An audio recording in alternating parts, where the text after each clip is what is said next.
Town Clerk Smith, ready to begin? Town Manager? Okay. Good evening. I call this April 25th meeting of the Morrisville Town Council to order. We are holding this meeting outside of our regular fourth Tuesday meeting date to allow some members of the council and staff to attend the North Carolina League of Municipalities City Vision Conference this week. Thank you to those watching via live stream and those who are watching a recording of this meeting. On April 28th, a video of this meeting will be uploaded to www.townofmorrisville.org/government/live-video. This meeting is being facilitated as a hybrid, with some members of council attending virtually via Teams meeting and some present in town council chambers. All council members will be able to fully participate in this evening's work. Eric Smith, our town clerk, will conduct a roll call of council members. Mayor Cawley. Present. Mayor Pro Tem Johnson. Present. Councilmember Fender. Present. Councilmember Garamella. Present. Councilmember Rao. Present. Councilmember Robati. Present. Councilmember Scroggins Johnson. Present. All councilors present. Thank you, sir. Prior to further action, I will ask if there is a motion and second to invoke Rule 19. I'll make that motion. Thank you. And I'll second it. And Town Clerk Smith will conduct a roll call vote, please. Councilmember Fender. Aye. Councilmember Garamella. Aye. Councilmember Rao. Aye. Councilmember Robati. Aye. Councilmember Scroggins Johnson. Aye. Mayor Pro Tem Johnson. Aye. Mayor Cawley. Aye. Motion to invoke Rule 19 passes unanimously. Thank you. Tonight's Sergeant at Arms is Sergeant Penland. He has been a law enforcement officer for 21 years and is currently assigned to the Field Operations Division. Thank you so much, sir. Tonight's invocation will be delivered by Councilmember Fender. Thank you, Mayor. Tonight I'm reading from a prayer for Ukraine from the Tree of Life Unitarian Universalist Congregation. Spirit of life and love, our hearts are aching today as we watch fear and terror being inflicted on Ukraine. We pray from afar, seeing people flee in fear, praying in the streets, gripped by uncertainty that echoes in our hearts. We have known uncertainty and fear these last 2 years, and while we are aware it is nothing like war, we are reminded of our tie to the humanity of those we have never known. We pray for the parents trying to protect their children. We ache for the children as forces outside their control shatter.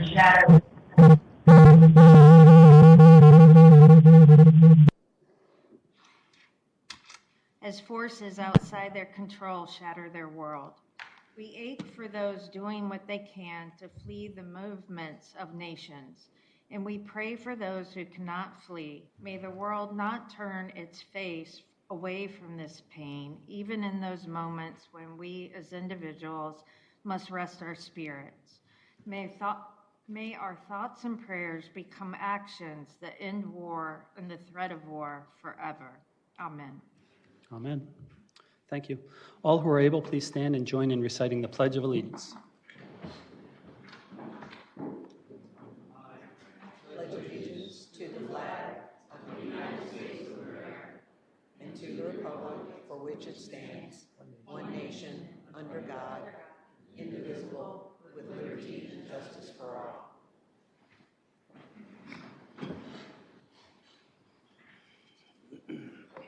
Before we adopt tonight's agenda, Town Council policy is to review and ensure there are no conflicts of interest or appearance of conflict of interest with any items on the agenda. Do any council members have anything they'd like to share at this time? Okay, seeing none, are there any changes to tonight's agenda suggested? Okay, is there a motion and second to adopt the agenda? I make a motion to adopt this evening's agenda. Second. A motion and second. Town Clerk Smith will facilitate our roll call vote, please. Councilmember Garamella. Aye. Councilmember Rao. Aye. Councilmember Robati. Aye. Councilmember Fender, Aye. Councilmember Scroggins Johnson, Aye. Mayor Pro Tem Johnson, Aye. Mayor Colley. Aye. The motion to adopt the regular agenda passes unanimously. Thank you. There are 3 items on this evening's consent agenda.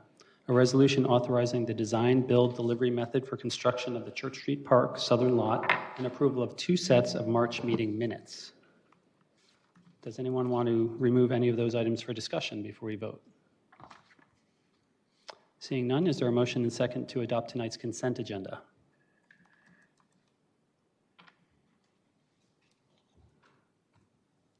I make the motion to accept tonight's consent agenda. Thank you. A second? I have a motion and a second. Town Clerk Smith will now facilitate our roll call vote. Councilmember Scroggins Johnson, Aye.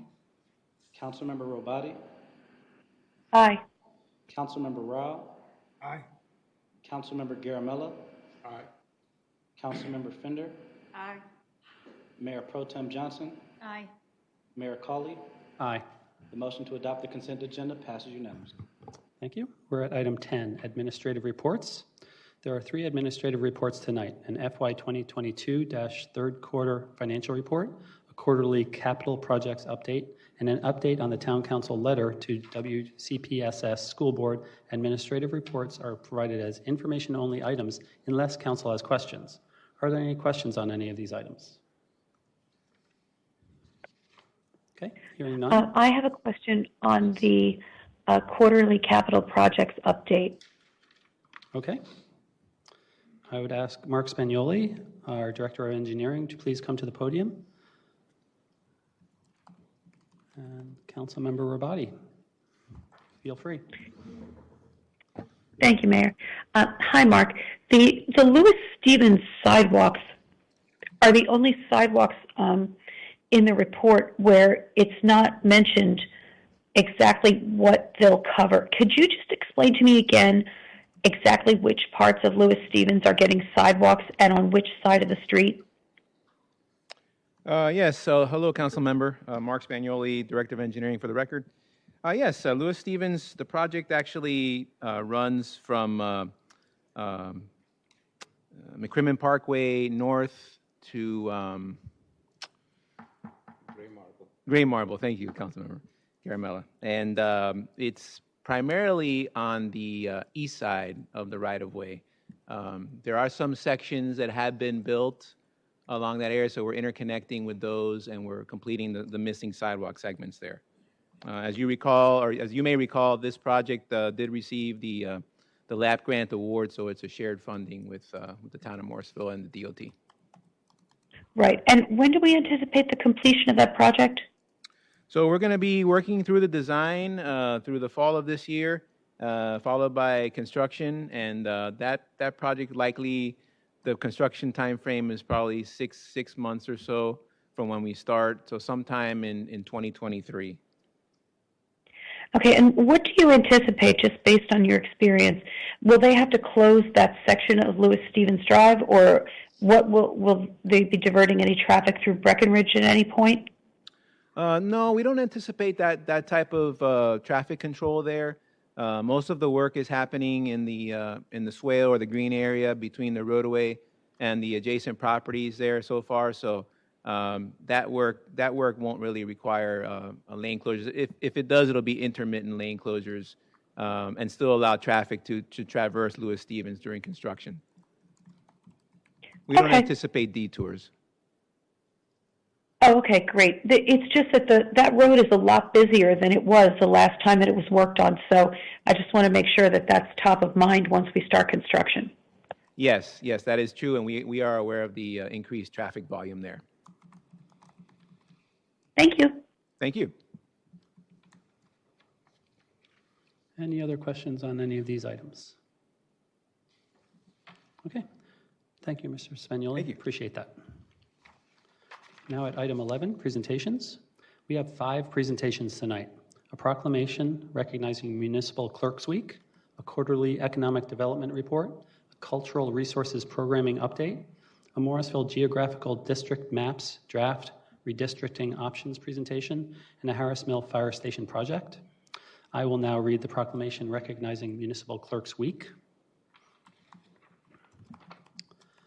Whereas the office of the professional municipal clerk, a time-honored and vital part of local government, exists throughout the world, and whereas the office of the professional municipal clerk is the oldest among public servants, and whereas the office of the professional municipal clerk provides the professional link between the residents, the local governing bodies, and agencies of government at other levels, and whereas professional municipal clerks have pledged to be ever mindful of their neutrality and impartiality, rendering equal service to all, and whereas the professional municipal clerk serves as the information center on functions of local government and community, and whereas professional municipal clerks continually strive to improve the administration of the affairs of the office of the professional municipal clerk through participation in education programs, seminars, workshops, and the annual meetings of their state, provincial, country, and international professional organizations. Now, therefore, the Town Council of the Town of Morrisville does hereby recognize the week of May 1st through May 7th, 2022 as Municipal Clerks Week, and further extend appreciation to our Town Clerk, Eric Smith, and Deputy Town Clerk and former Town Clerk, Erin L. Hudson, and to all municipal clerks for their vital services they perform and for the exemplary dedication to the communities they represent. So thank you very much, sir. We really appreciate you. Thank you for all your hard work. For our next item, Linda Fournette, Morrisville Chamber of Commerce President, will present the Quarterly Economic Development Report.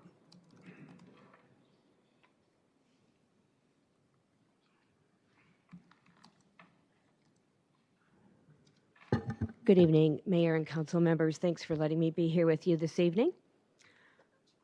First quarter of 2022 started out very active compared to last year. The spreadsheet that I provided in your report showed 28 RFIs from Wake County Economic Development. That is an increase by 10 from first quarter of last year. So there is no slowdown in interest in the state of North Carolina. We are continuing to see requests from the life science and biotech industries, and also an increase in lithium-ion batteries and other components for electric vehicle manufacturing in North Carolina. So definitely some strong trends in both of those industries. As you could also see in your report, Wake County Economic Development is not our only source of projects. We have those that approach us independently of Wake Economic Development, and there are a number of them here in your report. I am continuing to work with almost all of these. In fact, just today had additional contact with the craft brewing company that is very anxious to get here to Morrisville.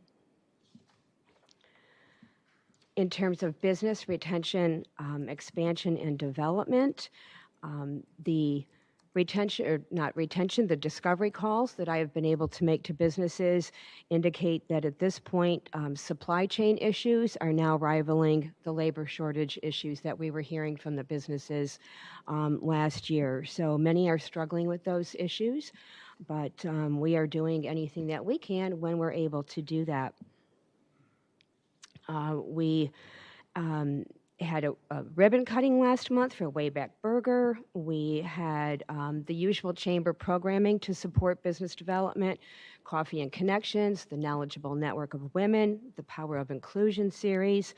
And we launched our new program at the chamber last month, the C-Suite Conversations. We're doing that in partnership with Wake Tech. And the first topic that we addressed was, no surprise, workforce development. We had a panel represented by Fujifilm, Lenovo, Field to Base, and Wake County Economic Development was also there to share their new work in the Triangle Talent Recruitment Initiative. So we had about 25 people in attendance, and that C-Suite Conversation series will be continuing. We have the next one scheduled for July. One thing that we heard loud and clear in that C-Suite conversation when asked what chambers in general could do to help in the workforce development situation was that small businesses are the lifeblood of every community. And creating a thriving base of small businesses is what makes people want to live and work in any area. So the company has asked that the chamber take a very active role in making sure that the businesses here, the small businesses are here, and providing the unique community that their employees are looking for. So this is something probably new that you're hearing from the Chamber. It was put in our strategic plan last year, but we are doing the best that we can to explore opportunities to support the small businesses to the extent that our financial and human resources capacity are available at the Chamber. I am happy to entertain any questions at this time. Does anyone have any questions or comments? I'll recognize Councilmember Rao, please. Linda, first of all, I just want to congratulate you on Fujifilm. It was great to be out there for that exciting expansion. And I also attended the Raleigh-Durham Startup Week, and it was really cool to see a lot of entrepreneurs come to downtown Durham. So I'm hoping that as you continue your efforts to that community, that we could maybe be involved with that triangle effort, because they call it Raleigh-Durham Startup Week, but it's also triangle-based. And on that note, I just was curious as to the Small Business Technology Development Center office hours. Mm-hmm. Have those already taken place, and have they? What's your and also the Wake launch program? Those two things are. Yeah, the small the Small Business Technology and Development Center is holding office hours monthly. We had the first one last month. We had 4 businesses that took advantage of that.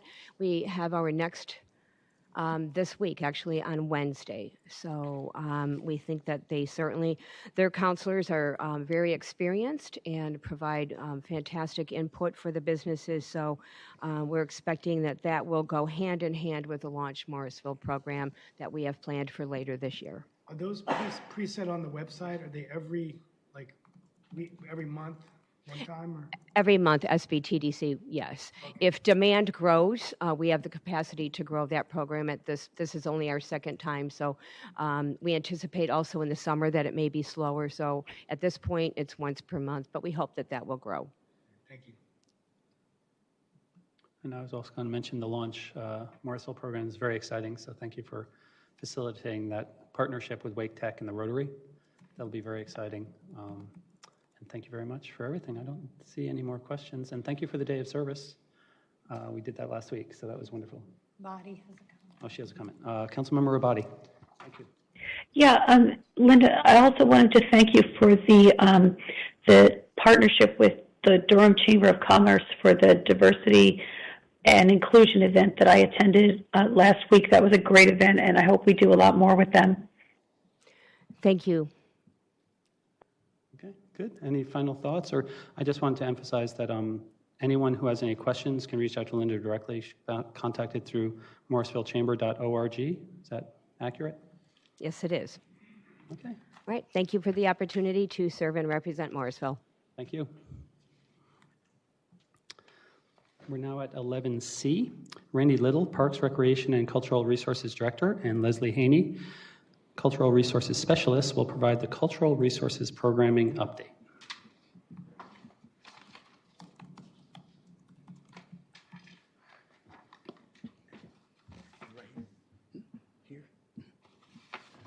Thank you. Good evening, Mayor and Town Council. My name is Randy Little, Parks and Recreation and Cultural Resources Director. Inside joke. So what I want to do tonight is provide you with an update and formally introduce Ms. Leslie Haney. I know she's been with us since January and got off to a very, very kind of fast start. You know, she's done some great work, and I think you all have been a part of that work too as well. So I wanted to kind of come and introduce her formally to everybody, but also give an update of, you know, her position, the new division, as well as those opportunities that she'll show you at the end that we anticipate the, you know, the growth from our Cultural Resources Department. So I will formally introduce Ms. Leslie Haney. We got her from Holly Springs, so she's local to the area, which is fantastic. So she knows about Morrisville, and since she worked in Holly Springs, as you can see, she has a Bachelor of Arts in Language and International Trade. As you all know, she's a certified Parks and Recreation professional. She has a certified program planner, as well as, which is interesting, I didn't know this until she and I talked, but she received this special citation, this innovation award during the pandemic and those things, which is very, very great. Because, as a lot of things slowed down through the pandemic, that innovation is what was needed in our profession. So it's good to know that we have a staff person that has been awarded something like that. We'll continue to do those innovative things, within our town. And as as when you're kind of doing programming along those lines, the marketing and advertisement and event planning is very, very important as we kind of get the word out, coordinating those opportunities and those events. So she came with a great set of skills, and we're lucky to have her. As a part of her, duties and responsibilities, one of the things that, she and I have talked about is developing an outreach plan. It's not about, what she and I think, but it's more so about what the community wants and needs. So we're in the process of developing, that outreach plan. We do have a solid plan where, she'll be out in these type of opportunities in front of people, internal as well as external stakeholders in Morrisville. She started to work with some local organizations to kind of, help identify some of that support that's needed, as well as just get some insight of where we are within town and those opportunities that already presently exist, because that's important to know exactly what's going on, when it's going on, so we're not competing with that. So hopefully they can enhance that through some of our support and some of our resources as we can, do some of those things too as well. And one of the things that I want to make note here is we're not just trying to provide events, but we're also trying to provide other activities culturally too as well. So it's not just the events portion of her job. And we have established some goals, and one of those things is, as you can see, is a community survey. And one of the things that she's done thus far is getting feedback as we have these events, asking those questions, and ensuring that we're doing what it is that the community would like for us to do. So that's definitely something that we have to continue to do.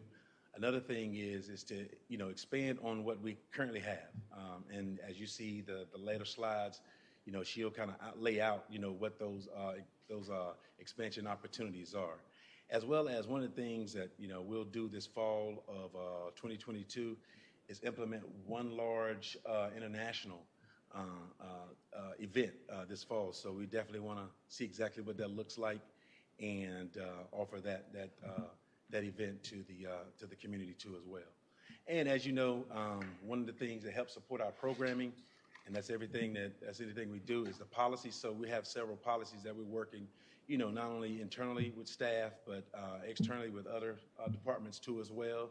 As you can see, community art and murals, partnerships, as well as scholarships. And this is what I was alluding to earlier regarding, our categories. We don't want this just to be an events-driven operations and cultural resources. One of the things we want to do is also establish some classes and activities. And as you can see, we do have the senior center available. We have the community center at Cedar Fork. So we want to infuse cultural resources in everything that we possibly can. And those are two good opportunities there. And as you can see, not only just, cultural arts, but cultural arts is a myriad of a lot of things like dance, theater, art classes, and we've talked to somebody about, getting those things started and finding some space. As well as not only, those events, programs, but also recognitions through social media and town proclamations as we've done previously. So those are our categories. Those are the platforms that we're going to base our cultural resources from, which give us, I guess, a very, very broader dynamics to kind of, showcase the diversity in the town. So we're going to use those three categories as a start. As I mentioned, one of the things that we did do is create a cultural outreach plan. And through this plan, it's not a one-time thing. It's going to be continuous. So we're going to continue to survey the community, see exactly what those needs are, what those interests are. And one of the things I want to say also is these things will evolve over time. So it's like we don't have, all the answers right now, but over time, we'll be getting those asks and those opportunities from the public. So we want to establish some branding strategies to ensure that, we know when it comes out, these are cultural activities and those kind of things, as well as be involved in community meetings, community events, whether it's town-sponsored, other nonprofits, other activities, but also create those relationships too within town and the community. So we'll do that through social media. Leslie has talked about creating an email newsletter to send out and those things. So I know you've heard from me for the last couple of minutes, but I'm going to pass it over to let her share with you what our tentative event schedule will be for 2022.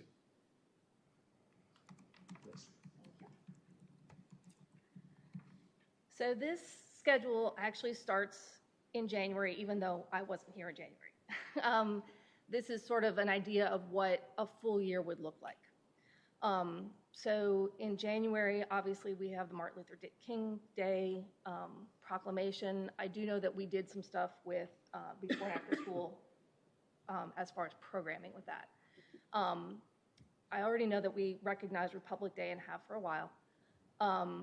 But you can see on the right-hand side, the recognitions.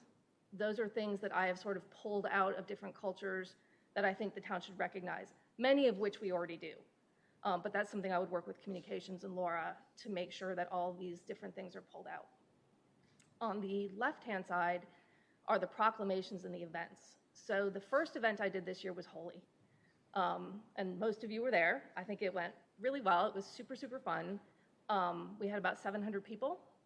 And I think that one's only going to get bigger and better as we go. I kind of see that becoming something of a signature event for Morrisville. At least that's my plan. So April, we did do the Easter egg hunt. We had close to 1,000 people for that one. And this past Friday, we did movies in the park. I also have Earth and Green Day on here. That is not actually a cultural resource event, but I want you kind of to see everything that's going on in the town from an event standpoint. And the movie in the park, by the way, went really well. That was on Earth Day. I showed the Lorax, and there were close to 400 people there. Trader Joe's came and passed out popcorn. It was fun. How do you get to it now? Right there? Oops. All right. So coming up in May, we have the Kite Festival, which is actually a partnership between the town and TGA. It could be a pretty big event. It looks like a lot of fun. Like I said, it's a partnership between the two of us. They're mostly manning it, and we're doing logistics and support. And then we have Springfest, which is obviously a town event. In June, we have the Juneteenth event. The date is wrong on here. The date is wrong on here. It's actually the 11th. We're having it the week before because we had a conflict in time at the location that we want to have it. That one, we are in the midst of planning. I think it's going to be a really good event. There's a whole committee that's helping me from people in town and outside of town, a lot of whom worked on it last year, but many of whom are new. So more updates on that when it gets more finalized. Music in the Park series starts in June. We are going to do that June, July, August, and September. I have the bands all booked and the food trucks ready. They're sort of, each one has a theme. So I'm hoping that'll be super successful also. Health and Fitness Day is something that MAFC does. In July, we have the July 3rd event, as well as Music in the Park. August is National Senior Citizens Day. I'm recommending that the town do a proclamation for that, and we'll probably do some programming around that at the Senior Center. And again, we have Music in the Park, and then the town Morrisville event. September, as you would expect, is super busy. The last Music in the Park event, there's a 9/11 memorial event, I'm planning movies in the park at the end of September because it will finally be getting dark early enough again to do that event. I'm thinking of doing an Indian movie, a Bollywood movie. I have on here TBD Multicultural Festival. I have picked the date for that. It's going to be on the 24th. I haven't worked it all out yet. It's going to be centered around food, some sort of international food festival type event. October is Diwali, and so we'll have the proclamation for that. So we have the Diwali festival and the Trick or Treat Trail. November, we have the Veterans Day event, and then, of course, in December, we have our tree lighting. And then, as I said before, on the right side are the recognitions that we want to do on social media to recognize different holidays from different cultures. Not just holidays, some of them are events. So, are there any questions? I would like to recognize Councilmember Scroggins Johnson, please. I love the calendar. Good. That was the first thing that we had to work on. Yes, just love the calendar. I think it's motivational for me, but I know it's going to be motivational for the community. The movies in the park is something that's very popular, and everybody wants to know when the next one is. And, all the other events that we're starting to really come into their own on an annual basis. So bravo for that. Thank you. And most importantly, welcome. Thank you. I think this is a wonderful start, and to see, I did go to Holy, and it was an amazing experience. I think somebody requested the color red for next year because, they were, somebody brought in red, and then, it went nuts when the red and the purple came. Yes, just saying, they love the variety of colors. So one of the areas that I've been wanting to see more of, and this is a council discussion as well, is art in Morrisville. We don't really have art. Cary is, we often compare ourselves to Cary, and it's really not fair, but they do have a policy where they infuse art, permanent art pieces throughout their town. Right.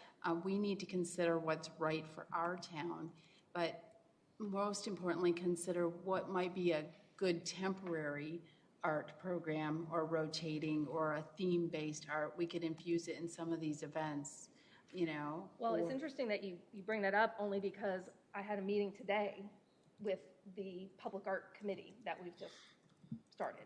Yay! It was started in planning with Brittany, and there's myself and Laura from Communications, and there's somebody from Public Works, and we're going to pull in somebody from Police. Wonderful. So we are definitely starting to investigate that. We talked about permanent art installations. We talked about a program that Garner did where it was more temporary to possibly do on the greenways. So yes, that's definitely something we're working on. That's wonderful because, when you are, voted the America's one of the best cities in America and all that, and then you just see this simple town sign because they don't have, a signature art piece or a signature building that we have. I mean, we have a lot of beauty in the town. It's just there's no signature. It'd be nice to see where that ends up, and a committee is a great place to start. So thank you. Councilmember Rao, please. Excuse me.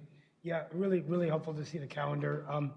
Couple of things. I'd like to see one thing maybe around we have the Juneteenth event, but just focus on Black history to the extent we can.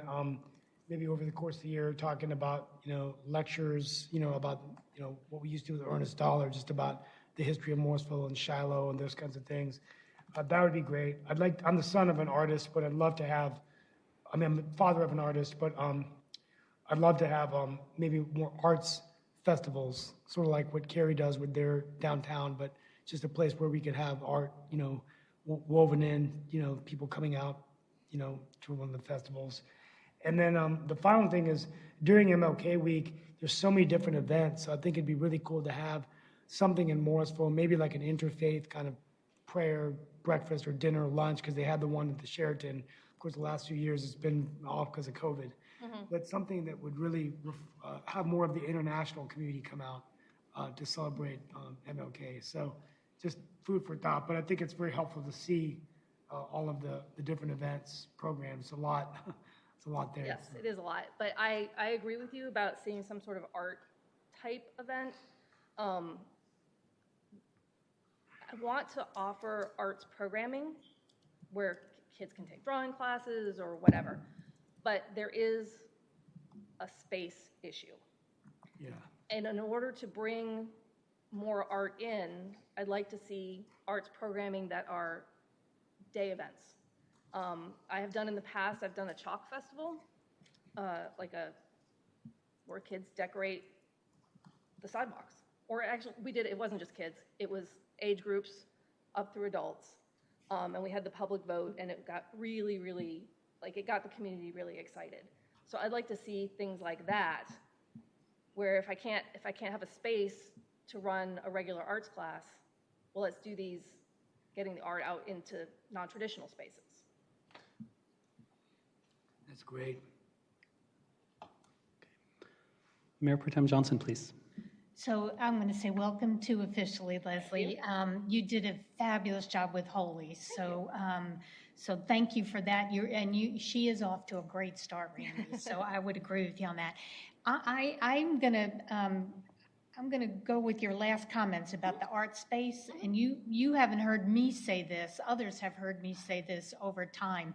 But it is my wish that we have some art space, and I have always thought that our old police station at the corner of 54 and Morrisville, Carpenter, and Aviation would be fabulous for art space. Those bays would be wonderful for an art class. So I'm throwing this out there again. I'm going to throw it out there every once in a while, and hopefully one day it'll stick for real. So anyhow, just to put something in your something for you to think about. But the comment I wanted to make, I also want to echo Councilmember Croggins Johnson's comment about the calendar. I love the calendar. I love knowing what's coming through the year.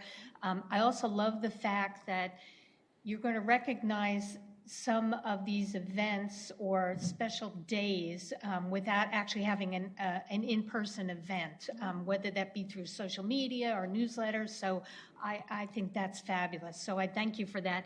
The other thing I love is you talked about the activities and programs you'll offer and how to intertwine those into all these events. And I think you are absolutely on the right track. Obviously, you're in this business a whole lot longer than I am. So thank you for that. And thank you for bringing that to us. And I think our community will respond in kind. So thank you for the presentation and welcome again. Thanks.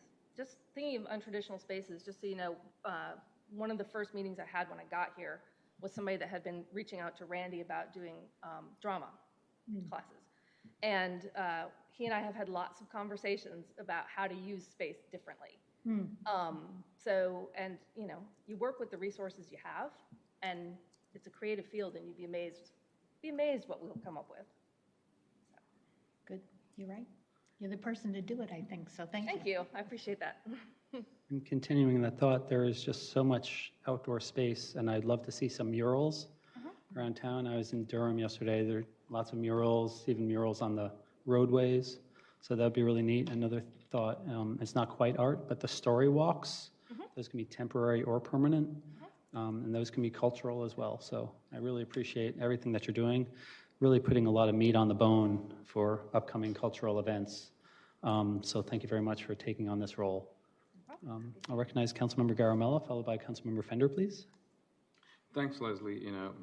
Diwali, a Holi event was a great success, and kudos to you and your team. Also, I wanted to say, this calendar is so busy. Wanted to see how, if you wanted to reach out to the community for partnership and also sponsorship, so that the community is part engaged and want to be into it. Because some of the events, I'm sure, there are several associations and several who can pitch in and be an advocate and basically help you through the process. One area I really think would be good to integrate since it's cultural resources, but it's kind of is somehow have a programming of educating people about Morrisville Community Garden. They have excellent information and when to grow, what to grow. There are a lot of new people who are coming in. The knowledge is not there, and if that could be as a wing, basically work with them because they are very knowledgeable people. So that integrating into this water spring, what can you plant in fall and in the winter, and also the culturally, different regions, Southeast Asia, some of the plants which are grown there are different. So that will really, galvanize people and be a part of a whole community. That's the whole reason we are doing this. I think that's one way which I think is not tapped a whole lot, but people go would be really good. That's definitely an excellent programming opportunity, and we have the space to do that sort of thing. We have very obvious space to do that sort of thing. Yes. So, yes, and one of the things I've actually been super impressed with here in Morrisville is the level of interest and volunteerism among the communities. We had huge number of volunteers for Holy, and people came out of the woodwork to help me with Easter, which turned out to be a really good thing. Because there were a lot more people there than I thought there were going to be. So that's a huge part of my job is making those connections with the community groups. And because I want to know what they want.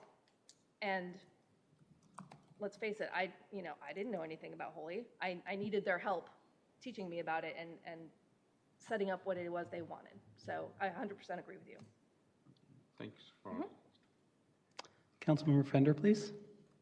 Yeah, it's nice to get to meet you here. I had a couple of questions. Like, I really like the idea of expanding art programming, but you mentioned the problem with space. Is can we use the historic church?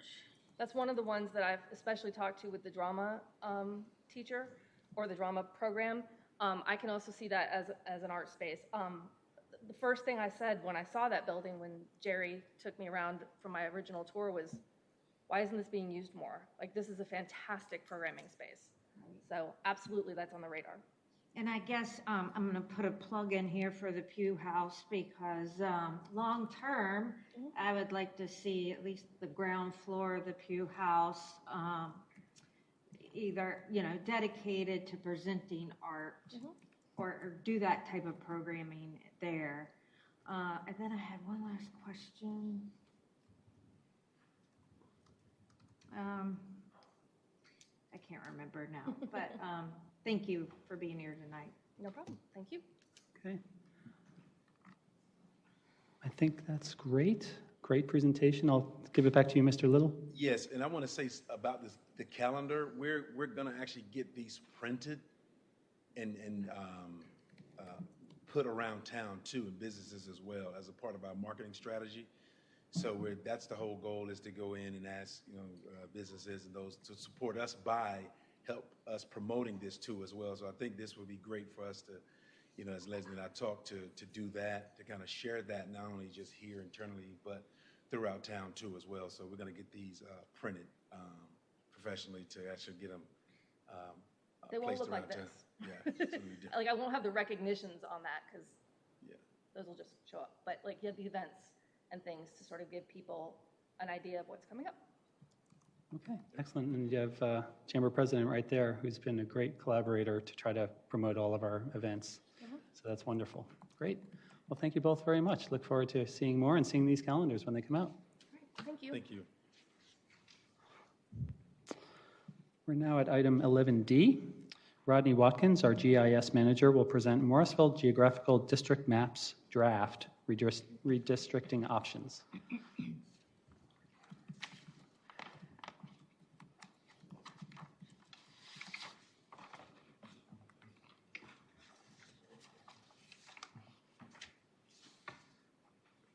Good evening. In February, I'll give you a little background.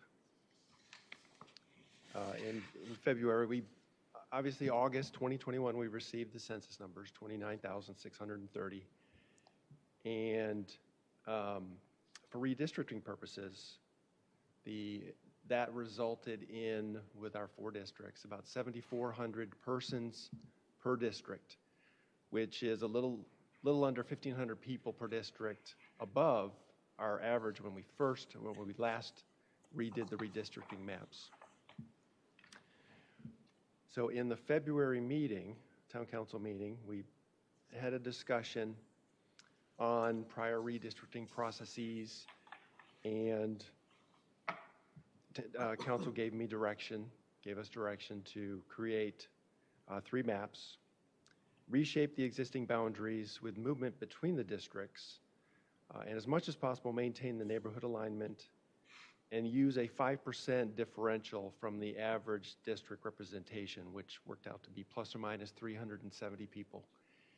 And current elected officials remain in their current residency district. So I went away from that meeting, and this is just using the census blocks that were determined during the enumeration process of the 2020 census. I took that guidance from council and developed these 3 maps. There are large maps at your places. I just made it easier in the presentation to do the smaller maps side by side. But the map on the left is our current district map, 4 districts. And then the first map that I created, map 1, on the right side. I'll also note that the holes are unincorporated areas in Morrisville. They will be incorporated in the district polygon once the final map is created, so those will be closed up. On each of these maps, the scenarios, I indicated with a cloud the location of the change. So on this first map, the only change that I made and actually balanced the districts was picked up census blocks on the east side of Davis Drive. That is an apartment complex on the north side of McCrimmon Parkway and the east side of Davis Drive. And the other blue piece just happened to be part of that district that butts up against Harris Mill. There are no residential units in that portion. The bulk of the bulk of the people are in the apartment complex. So the changes on this one are indicated here, Davis Drive and Harris Mill, and I tried to gauge each of the maps. This first map is the least disruptive, which means that when I provide the final information to the Wake County Board of Elections, it affects the least amount of people with getting new cards. But with scenario 1, District 1 is a little over 7,000. They all fall within the average as indicated by the bullets down here. And in this map, Districts 3 and 4 had no changes whatsoever. So in scenario 2, this scenario affected all of the districts. Every district was shifted. It is the most disruptive. All the changes are indicated by the clouded areas. So it affected Morrisville Carpenter, it affected the Town Hall Commons area, not really Kitts Creek, but District 2 picked up a lot of the property on the east side of NC 54, which has much lower residential population numbers in that area.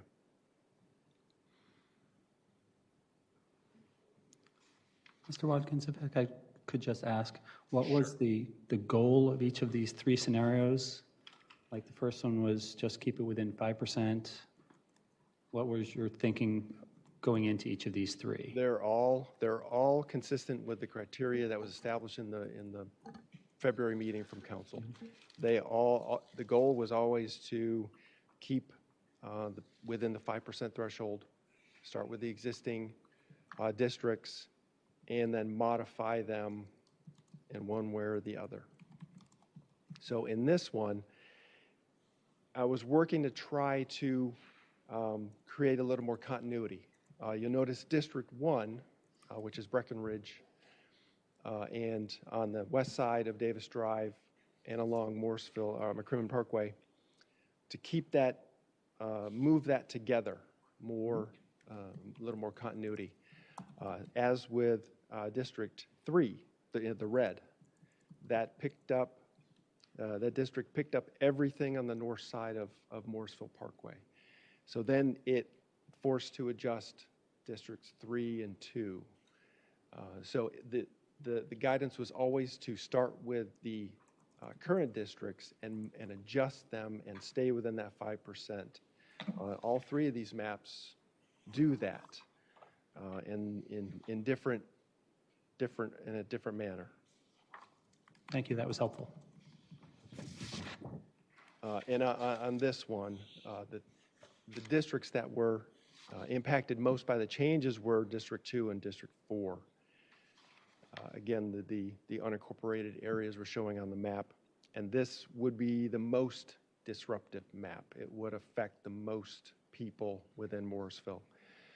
But again, the district representation all falls within the 5% threshold of plus or minus 370 persons per district, as indicated by the bullets at the bottom of the slide.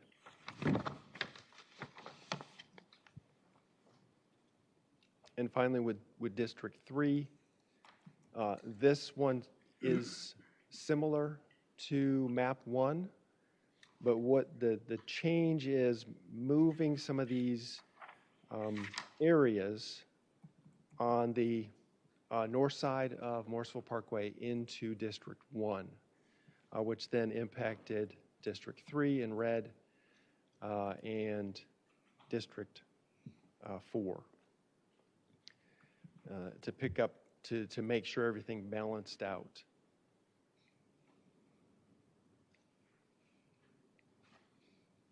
And that map is moderately disruptive, but this map actually gets the closest. All these numbers are well below, or well within that 5% threshold, and closer to like 2.5% threshold. But those are the three maps.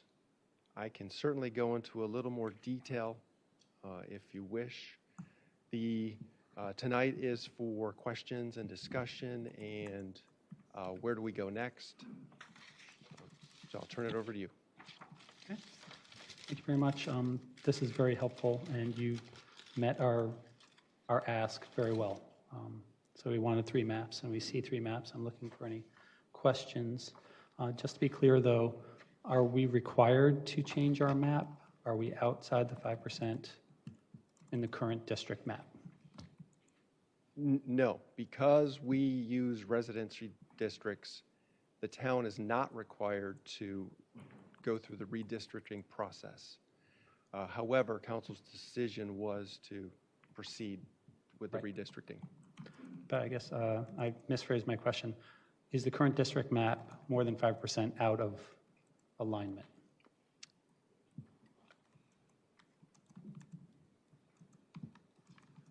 It is. Each of the districts is about 1,500 persons off, and some are particularly District 2, Kitts Creek and Providence Place area, and 3 and 4, I believe. Okay. So yes, they're outside of the 5%. Yes. Okay, so not required, but probably a good idea just for fairness to try to balance them out. Yes, I believe so. That was Okay. the direction. Yes. That was more of a comment.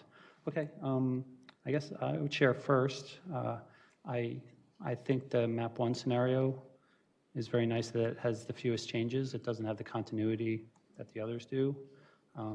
But about minimizing people's changes.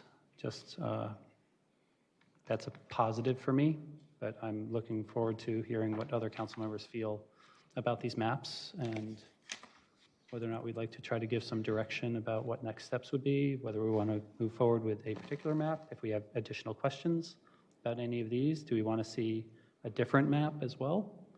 This is a process, so would anyone like to weigh in? I'd like to recognize Mayor Pro Tem Johnson.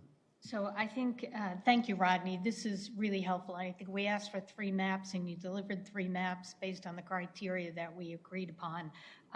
I personally would like to take a little bit of time to look at them, to look at the maps. I think I'm leaning toward one too that I would prefer. I too have always, when it comes to redistricting, I always worry about how we're changing this scenario for those that would choose to run for office. And the least amount of people we can impact while doing this has always, I've voiced that in the past, and I've not changed. I'm still of that opinion.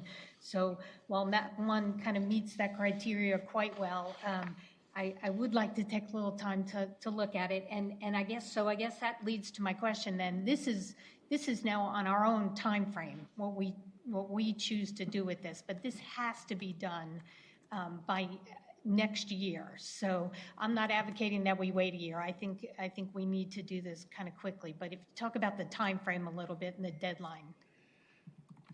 Correct. It would have to be in place prior to individuals indicating that they want to run for office.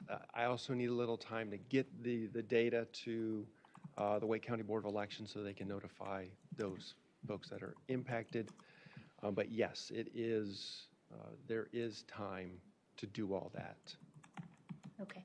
Actually, yes, so you just said something that, so you have to notify, we have to actually mail those individuals that will be affected by this change. Is that correct? We do not. I send the Wake County Board of Elections the information, the data file, and they take care of the notifications, reprinting the cards, et cetera. Okay. Yeah, but they are mailed something and notified of the changes. Yeah. Correct. Okay. Thank you. I appreciate it. You're welcome. Okay. Councilmember Garamella, followed by Councilmember Rabati, please. Thanks, Rodney. This is spot on. Even I need some more time to just look over it. But looking at this map, I'm more jealous of Vicky because her district has the biggest land, which is a scarcity in Morrisville. But I think keeping minimal is always good. So the map 2, when you see, right, like you're completely changing that. How much turbulence is that? Like, I know you're just putting it as, drawing it. How much is it really changing from the original? Because I see completely District 2 is getting the other side of 54. So how much disturbance is that is the right way to ask? District 2 affects the most people within Morrisville and notification-wise. Mm-hmm. Because District 2 comes down the east side of 54 down toward Aviation. There's a lot of residents there that are completely shifting districts. Mm-hmm. There's not so much more towards the 540 side, but there are some apartments up there. There are some longtime residents in that area that are completely shifting districts. And then the same with District 1, the blue area, Town Hall Commons area, that's shifting from District 2 to District 1, the blue area. So mm-hmm. Map 2, Scenario 2 does impact the most mm-hmm. people in Morrisville. Okay. And the other question is, I know it's too early, but are we planning to do a mid-census in 2025?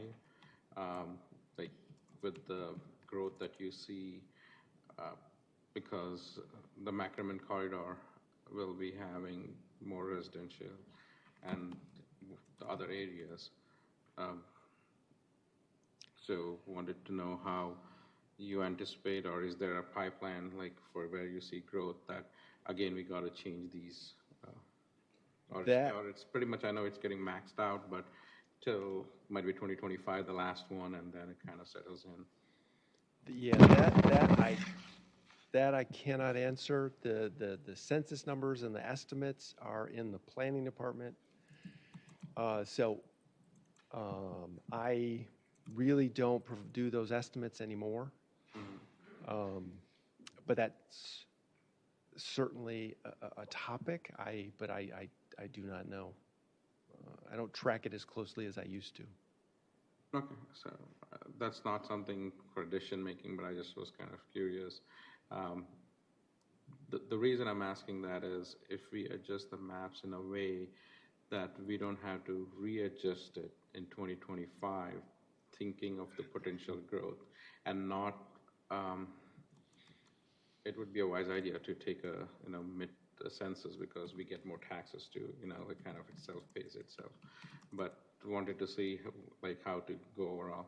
But it's fine, I think, Michelle, if you have any insight at a later stage. But I was just thinking with that mindset, that's all. But thank you. Okay. Councilmember Robati, followed by Councilmember Scroggins Johnson, please. Yeah, what exactly is the level of disruption that we're talking about here? I mean, we say that map number 3 causes maximum disruption, but don't we really just mean that people have to go vote in a new place and that they'll be notified of that by the Board of Elections in plenty of time before the election? Or is there more? The disruption is to the person that indicates they want to run, because these are residency districts. All the residents in Morrisville vote for all the council members who are running at that particular year. The disruption occurs, say somebody was District 2 is coming up in 2024, but their district switches and the new district doesn't come up for another 2025. So that is the disruption.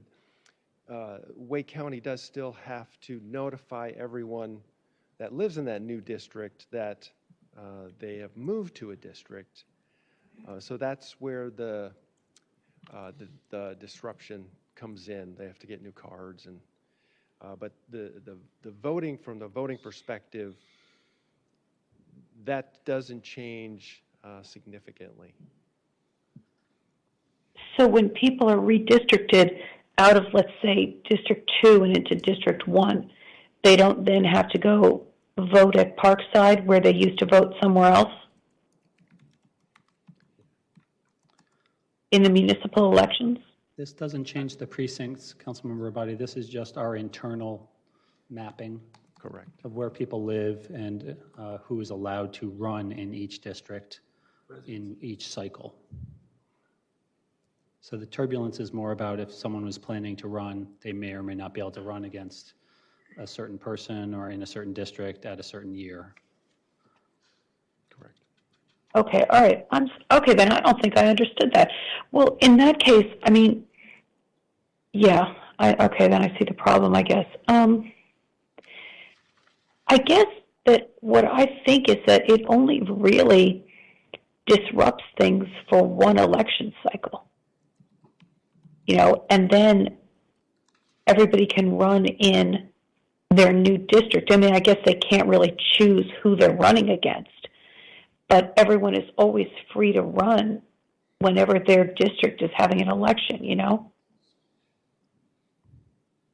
Like, I think we should try to make the districts as close as possible, possibly with a preference, as Councilmember Garamella said, for making district,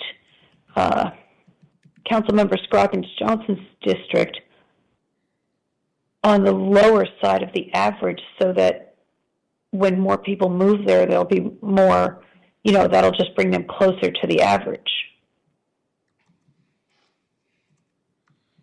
The one thing with the maps that I did not do was try to anticipate where the growth was going to go. That I strictly stayed in line with the census numbers that were assigned to each of the districts and just moved those census blocks accordingly. Yeah, I don't blame you. I mean, that way lies madness. I can see that. But I just meant, if one district is going to be the smallest one, maybe it should be the one with the most land where potentially the most people could move into. But you're right. I mean, it's, if we don't have to take that into consideration, maybe that just overcomplicates things.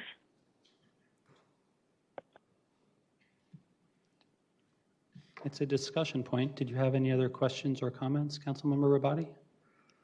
No, thank you. Thank you. Councilmember Scroggins-Johnson, followed by Councilmember Fender. Thank you. This is always a huge puzzle, and you brought us 3 pictures to consider. Being from District 4, which currently is the largest district, I know that District 4 is going to continue to grow. When we redid the land use plan, there's a lot more residential in what used to be commercial areas, and a commercial park, and there's more mixed use. So I expected, maybe not this round, but District 4 should shrink in the future. And it's really interesting, and I know you've already said that you don't have access to all the data you used to have, and we really do need to balance this based on the census. But I would like to know, based on the land use plan that we approved, and based on some of the either the zoning or the anticipated uses, what is a possible population max, or how much can we grow? We're not going to grow like we did 10 years ago. It's just not possible because we are pretty much landlocked where we can grow. But there are some infill areas in District 4 and maybe some other areas where we can grow. And to know that would help us to understand if we would need to, redistrict maybe mid-census again or not. It might not even be reasonable, cost-effective wise, because Morrisville is kind of peaked out, and we are going to grow a lot slower than we have in the past. Does that make sense? Or I think we're just slowing down a little.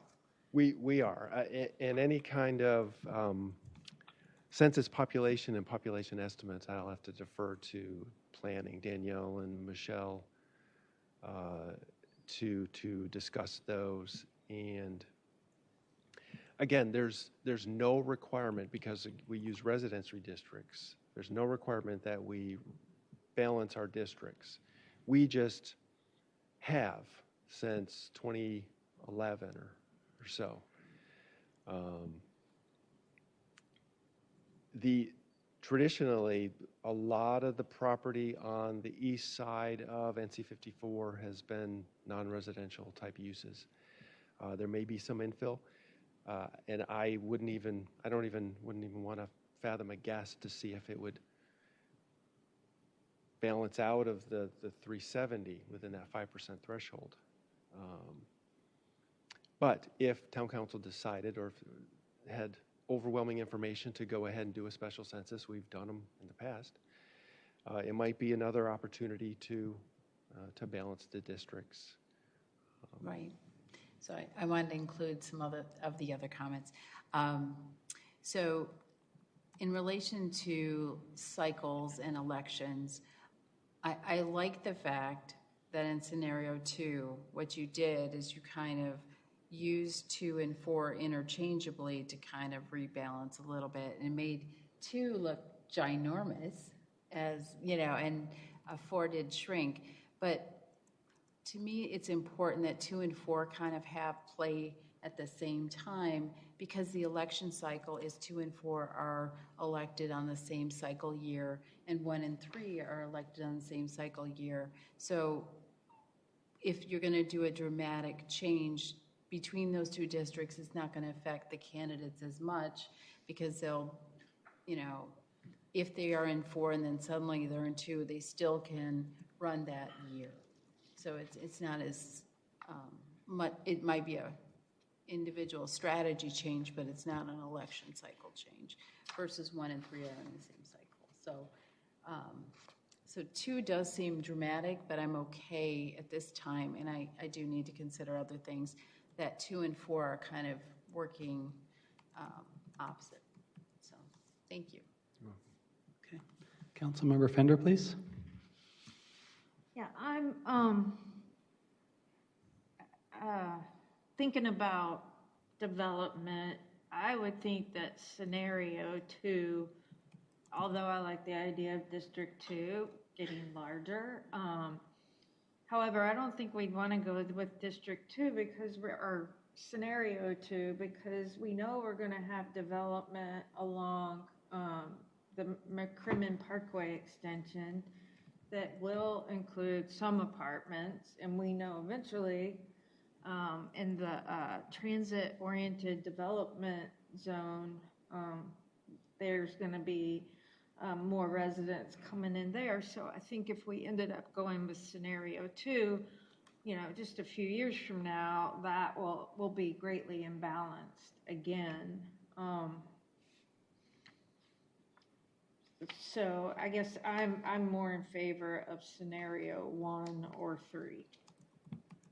I kind of like 3 because it does get us closer to having the same amount of residents in each district. That's all. Okay. So obviously, we don't have consensus right now. Would it be accurate to say that any of these that are balanced within 5% now, in a few years, they could be unbalanced by our growth? They could, not necessarily all of them, but there could be a couple that are outside the 5% threshold. Right, so that could happen. One thing that did come up that might be something that we can ask of staff, if the council wishes, is to see which of these is actually most disruptive.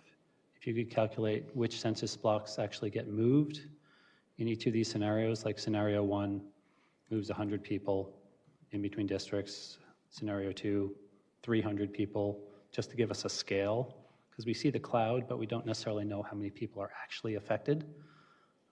Is that something it would help council make a decision about? Couldn't you figure that out on yourself? Well, each of us 7 could try, but Well, sorry, I won't talk out of turn. it's fine. Is that something? Because it appears that 1 is least disruptive and 3 next and then 2, but we don't really have numbers about it. Would that help? Councilmember Garamella, it was your comment that sort of gave me the seed of the idea. Yeah, I mean, it's overall, the overall number is 7,000 that we know, but when you move from one scenario to the scenario, how much delta, new or old, are we getting and losing? Off the top of my head, in map 1, scenario 1, it's 683 people. And I know that because it's just that one census block. Okay. Okay. And that's the number that the census during the enumeration counted, the 683. Okay. I certainly can figure that out if council wishes.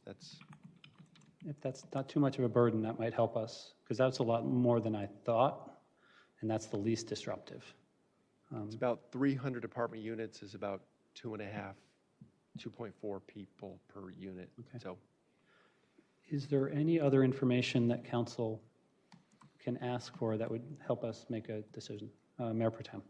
So Rodney, there's not any more information I think I need right now, but I thought we could not take into account future population growth. I thought that was Or maybe that was just something we didn't do because it's so arbitrary. I did not do that. Yes, I know you did not, but I'm talking about us. Oh, I don't think there's anything against talking about it. However, I wouldn't be able to create a map based on future. It wouldn't, so I don't know where it would go. Right, no, exactly right, because just because the land use plan says residential can be in this one area doesn't mean it will. So now I think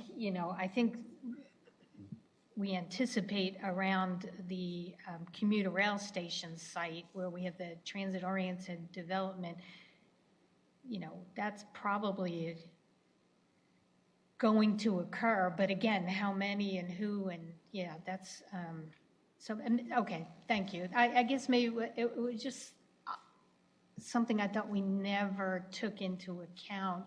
I thought maybe because we couldn't, but we can kind of consider that as and again, I'm talking about us, not you, but we can, as we're looking at the maps, think about that, and that's okay. Thank you. I'd like to recognize our attorney, Frank Gray, please.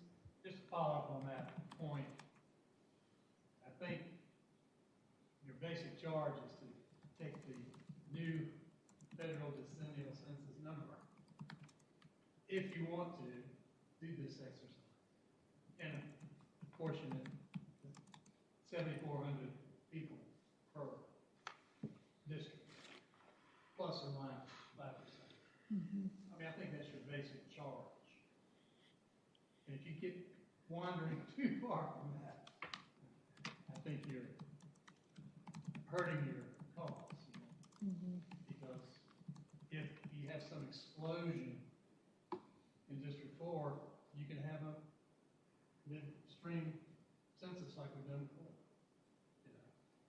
But I think you're chasing your tail if you're looking to guess where the next big pocket of residential development is going to occur.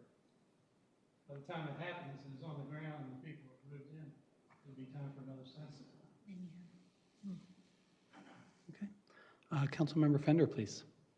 Yeah, I have a question. In your previous presentation where we first introduced this topic, you had the population numbers for the current maps, but I don't see that in your presentation tonight. Do you have those readily available? Yeah, the 23,699. We did the 2015 special census and based the current maps off that census. But you had the numbers split out by the districts. Correct. I don't have that Okay. in this one. It was in the previous. Yep. All right. Thank you. You're welcome. Okay. So council is going to get a little bit more data, but essentially we have the maps. We're not directing them to create any more maps. So would next steps be to essentially choose a map if we chose to go forward with a redistricting? Is that accurate? I believe so, unless council would want some public input. Otherwise, yes, council choose a map. Okay, we have done public input in the past. Now that we have 3 options, does staff have a recommendation about that? We've done it both ways. We've had public input, and the last redistricting, I don't believe we did have any public input. Okay. So I will have public input or not. It's certainly up to you. Okay. Council. Does council want to give direction to have him bring back options about public input, or would we like to direct for public input at this time? Those seem like the 2 options before us. I'm just opening this up to discussion. I think it's too early. I think we need to get more information. These aren't the final maps, perhaps. Don't you want the public to vote on what we settle on, at least a couple choices? Okay, so the disruptive number that they're going to bring back to us might be, might lead us to ask for another map, is what I'm hearing. Okay, so is that a reasonable step to everybody here at the council, that we'll go ahead and get that disruption number back, get that presented to us? We'll decide if we need an additional map, and then we should start thinking now about whether or not we want to go through the public input as well for those maps as they see fit. Unless I hear otherwise, that's kind of the plan forward. Anyone want to weigh in? Okay. Does that sound okay to town manager as well? Okay, wonderful. So Rodney, when do you think you might be able to get those disruption numbers to us? When would you like it? Is the next meeting too soon? No, I can get that done. Okay. Now I have something to say. Yes, please do. I was just going to say, there's budget coming up, too. Correct. Budget is your priority beginning at your next meeting. You have a full rolling calendar through June. Just want to make those two mentions. So that gets back to my comment about this is kind of a time frame that we can set for this topic, and we're doing it well in advance of when we need to. So I am fine with waiting through budget. That gives us time to digest everything we've all talked about. We've had some really good comments and given me some things to think about for sure. So I'm fine with waiting for budget to be over, and then we come back and then hopefully nail this down. So perhaps we give direction the meeting after we adopt the budget, whenever that falls. If you could bring this back for us, that'd be fine. Does that sound reasonable, Town Manager Page? Yeah, we'll have to coordinate with Rodney's schedule and other schedules, but we can do that. Okay, because that will probably be another 30 to 45-minute discussion amongst us at that time. So it's good to get the budget knocked out first. Okay, Mr. Watkins, thank you very much, and good to see you again. You're welcome. Good to see you.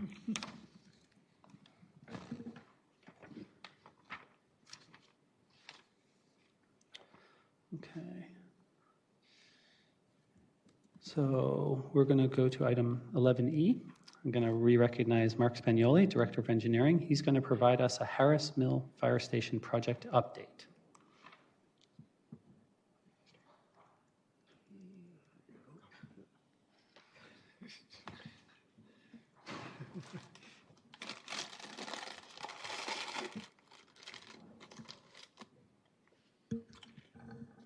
Good evening, Mayor, Mayor Pro Tem, council members. For the record, Mark Spagnoli, Director of Engineering. This evening, we have a capital project update specific to the Harris Mill Fire Station that we're going to present to you all. So just to give you a little background on what we've been working on for the last couple of years, in 2020, 2021, the town acquired two parcels of land, one on the Harris Mill Road property and the other one on Wake Tech campus property for the purposes of future fire station development. Also in 2020, 2021, we contracted with and engaged Edifice and the ADW Architects team. They're our design build team that was selected based on our process. And we engaged them to do our pre-design, and they have also completed the phase 1 design build design work for the development of the Harris Mill property. This last year, we completed all the design work, permitting, estimating, and we continue to prepare for construction. And just now, this month, we've completed the bid process for the design build and are prepared to start the construction of the project.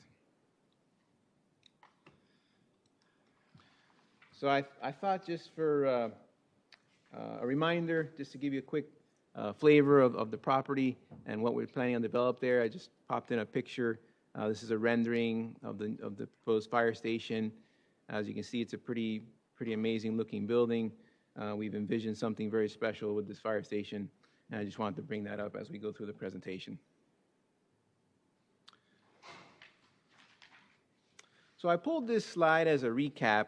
Back in July, I provided a budget update and presentation on the fire station property project.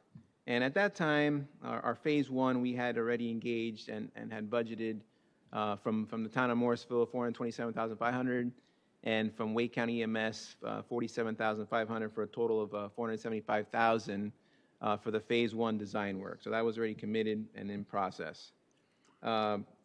We also had projected a cost share for Phase 2 at that time of $5.85 million from the town of Morrisville, and from Wake County EMS, based on their percentage of occupancy of that project, we were estimating that their contribution would be $900,000, totaling $6.75 million. That we presented to you. This slide is actually an exact copy, except I changed the title to recap from the July meeting, so there's no change there.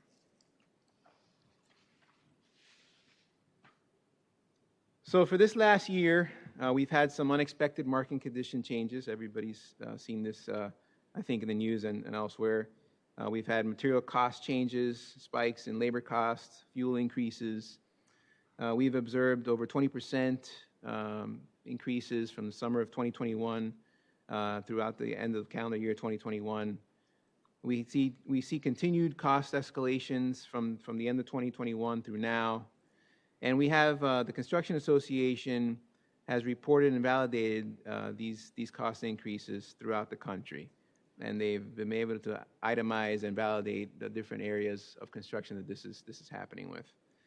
In an effort to control costs over the last year, we spent a lot of time value engineering the project, and we're able to save and value engineer $546,000 of costs while we were developing the project. So we did do that work throughout the time of design, and we've incorporated that into the project.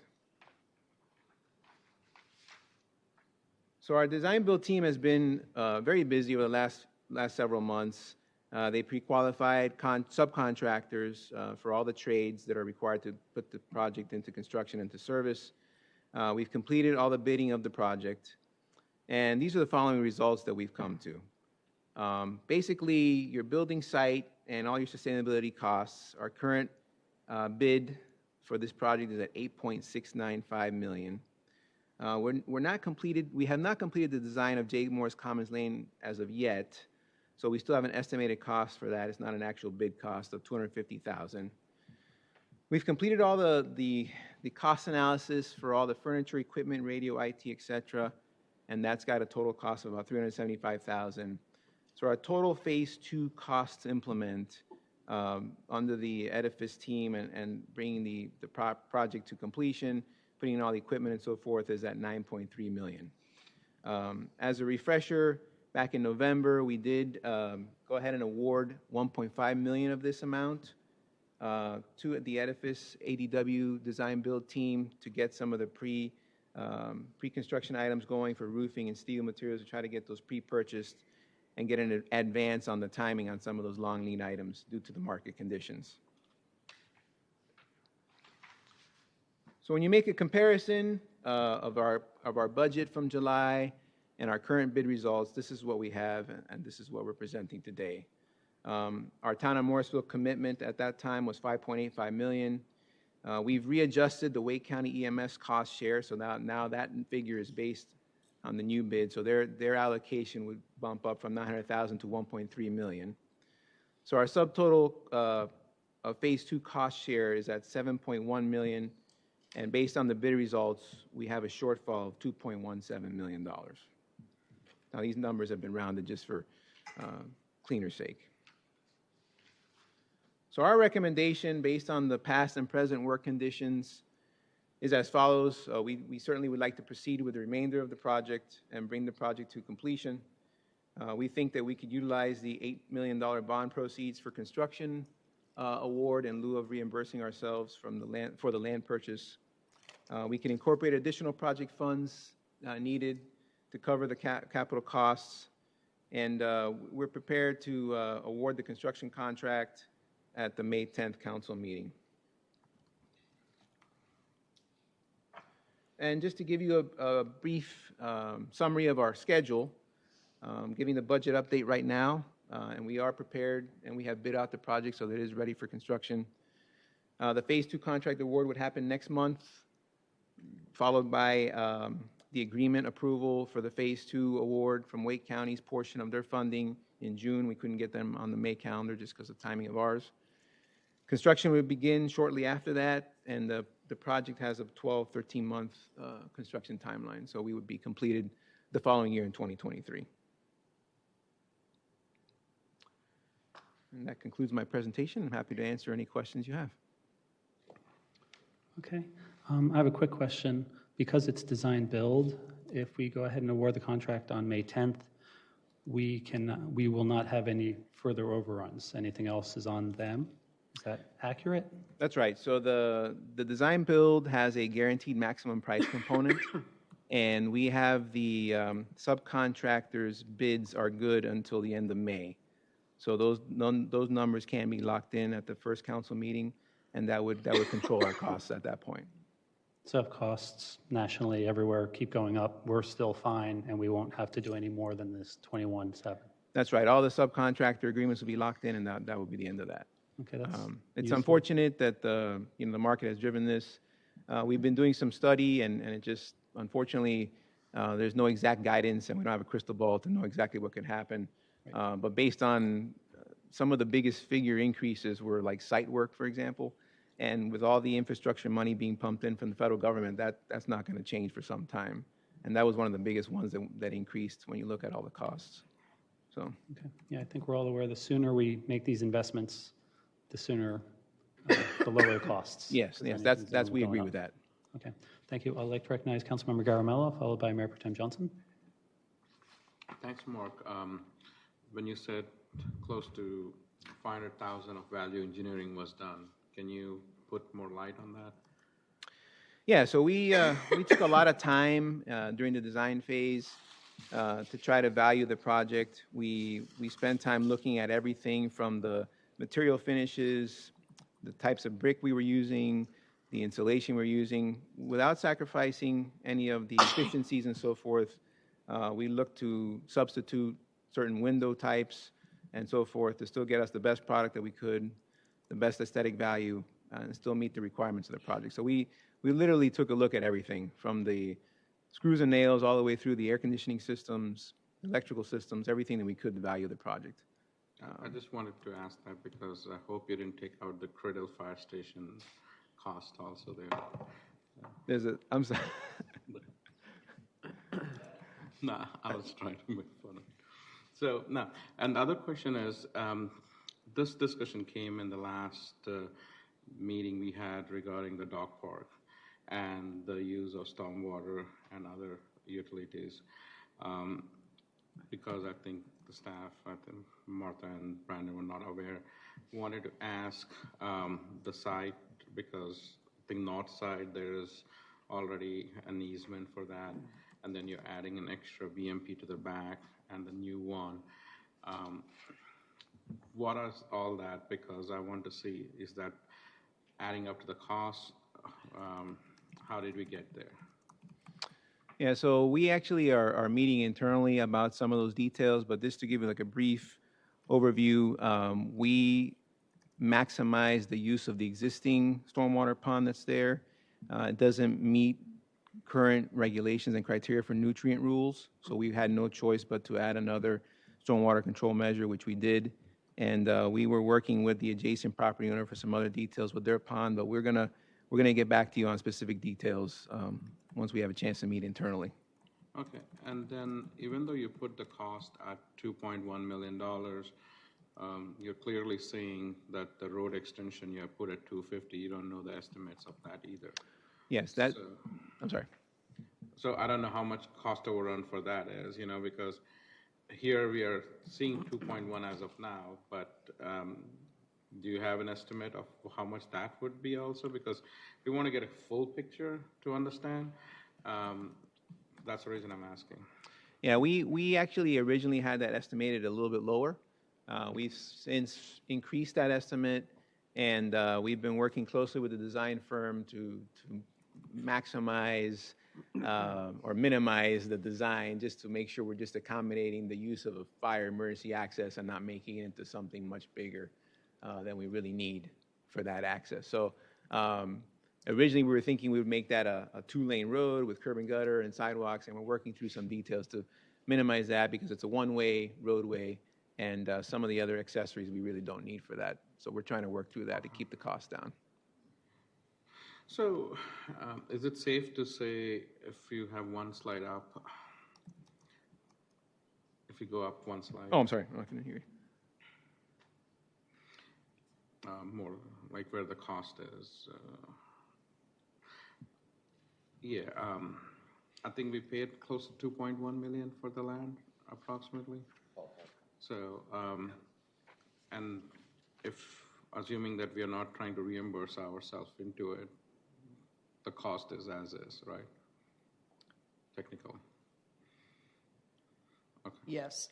When we did the very comprehensive allocations of monies, and Jeannie's got the better words than I, into our various accounts, we anticipated we would only put 6 of the 8 million. This scenario would change that. Okay. And that 2 million that we were planning to get out of it, I'm 100% sure you already budgeted somewhere, which has to be pulled out somewhere.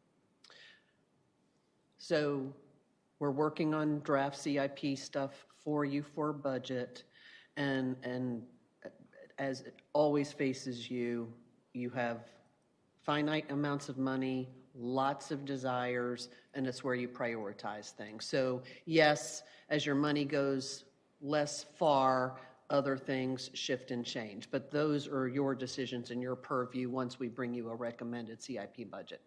So that's helpful. The reason that I'm asking these questions are the 20% increase in cost is significant, overall increase just in less than a year.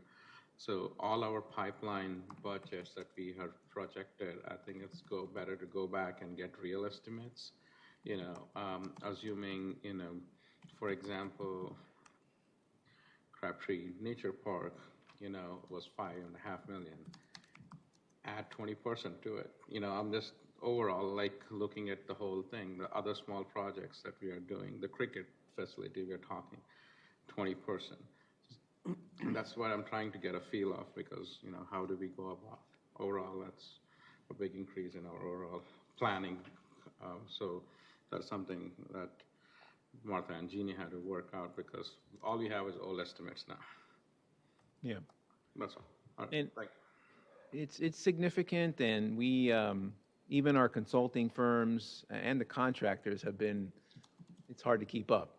So it's been difficult to estimate at this point. We have been tracking some of those changes and making adjustments in the CIP, but sometimes you really don't know the exact number, especially when things are moving so quickly, until you put it out for bid. Normally we can track a lot better when you have normal 3-4% increases per year, but when you're jumping up to that, it's hard to make a specific decision that'll validate With everything. this, so is the Morrisville Carpenter Road project, is it locked in? Or It's locked in. Okay. It's locked It's in. not increased. It's locked in. We got a good deal. Okay, thank you. Mayor Pro Tem Johnson, please. Well, great, I'm glad we got a good deal on that. We got a good deal. This is not unexpected, that because you're right. Everywhere you look and read and watch the news, prices are going up exponentially. So I just didn't think it would be this high, but not surprising. And I do agree, we need to lock in and move. This is a really critical project, incredibly important to the community for fire response. So we do need to move forward. But and Councilmember Garamella kind of hit on a couple of things I wanted to talk about, but he also talked about the J. Morris Commons Lane, and that is not necessary to do now. Obviously, I know the benefit of having that connection, and that helps with fire response time. Is that something you're advocating we wait on and do later? What are your thoughts on that? We would like to, we will likely use a different contractor to build that road. It was our intent to bring that to completion at the same time when the fire station went into service. We've already engaged a design consultant, so we've already spent some money, and they're in the middle of designing that now. So we've also been working closely with Fuji Diasynth on those agreements. So everything's pretty much in place for us to carry on with that piece of roadway. You know, I'm not familiar with all the particulars of how much money and revenue we could collect based on having that quicker response compared, and the chief could probably do a better job at that. But there is, I think, a long-term financial impact to us from an operations side that we would not be able to receive certain funding if we didn't have that connection in place. Okay. So there's like, it's a double-edged sword. That in my mind, it makes sense to build it all together, disrupt the area once, and then leave from a construction perspective. And I think, you know, if it's anywhere near 250,000, it's not the end of the world. I'm assuming we could budget for that and move on. So. Okay, and I guess by May 10th, are we going to have? No, what Mark is saying is that Jay Moore's Commons is in design. Right. He's advocating by the time we get to summer 2023, Right. that road project that segment of the road would come on. So we are not starting that now. We do not have a cost for that road. Yeah, for May 10th, the idea is to come in for the building construction component. And we are prepared to put that on the agenda and have that come to the council. Okay, okay, thank you. You're welcome. Councilmember Fender, please. Hey, will you need to eliminate any of the costs for the sustainability items? So no, what we're proposing here is all in, all the sustainability, the photovoltaic panels, the charging stations, everything. So this would bring everything that we've demonstrated or showed you in the past that we provided for the project would come into play here. Okay, We great. decided not to pull any of that out. I appreciate that. You're welcome. Councilmember Rao, please. I know we're going to be hearing from about the ARP in a few minutes later this evening, but I know that there's been mention, you know, in the ARP on assistance for firefighter programs, but, you know, $100 million, $200 million grants. But are those only for, I'm assuming that those are not for construction of facilities, but more staffing, things like that. But this might be something for us to look at if there's any money coming to the local governments. You're correct, it's not for construction. Okay. Sorry. Thought I tried. Anything else, Councilmember Rao? No, I mean, Okay. I think it's much higher than I thought, but to be expected, so I think, you know, I support. Thank you for your work and presentation, and we'll make it happen. Councilmember Scroggins-Johnson, please. Thank you for being so clear about where we were and where we are today. This is not unexpected due to the fact that prices of materials and goods and supply chain is affecting every aspect of our lives today. So as soon as we can lock in that price, I think we need to do that. I really do like the fact that you shared that we're not removing any of the requests, you know, for sustainability or for the design at this time. We are going with the design that we agreed, which is really important. The council will be challenged, you know, when we look at the CIP to, you know, make some decisions that might not be as popular, but the fire station has to be built, and this is a critical public safety need for our town. So thank you very much. You're welcome. Yes, you're absolutely correct. Okay. Seeing no other questions, thank you for a great presentation. We appreciate the info as soon as you had it. You brought it forth, and now we can make decisions. So we'll see you again on May 10th. Thank you, Council. Have a good night. Thank you. At this time, we're going to go ahead and take a break. It'll be 15 minutes, so we're going to reconvene right at 8 p.m., please.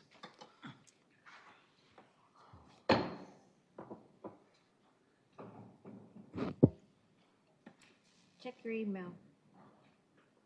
It's ready to reconvene? Okay. It's 8 p.m. I'm going to bring us back to order.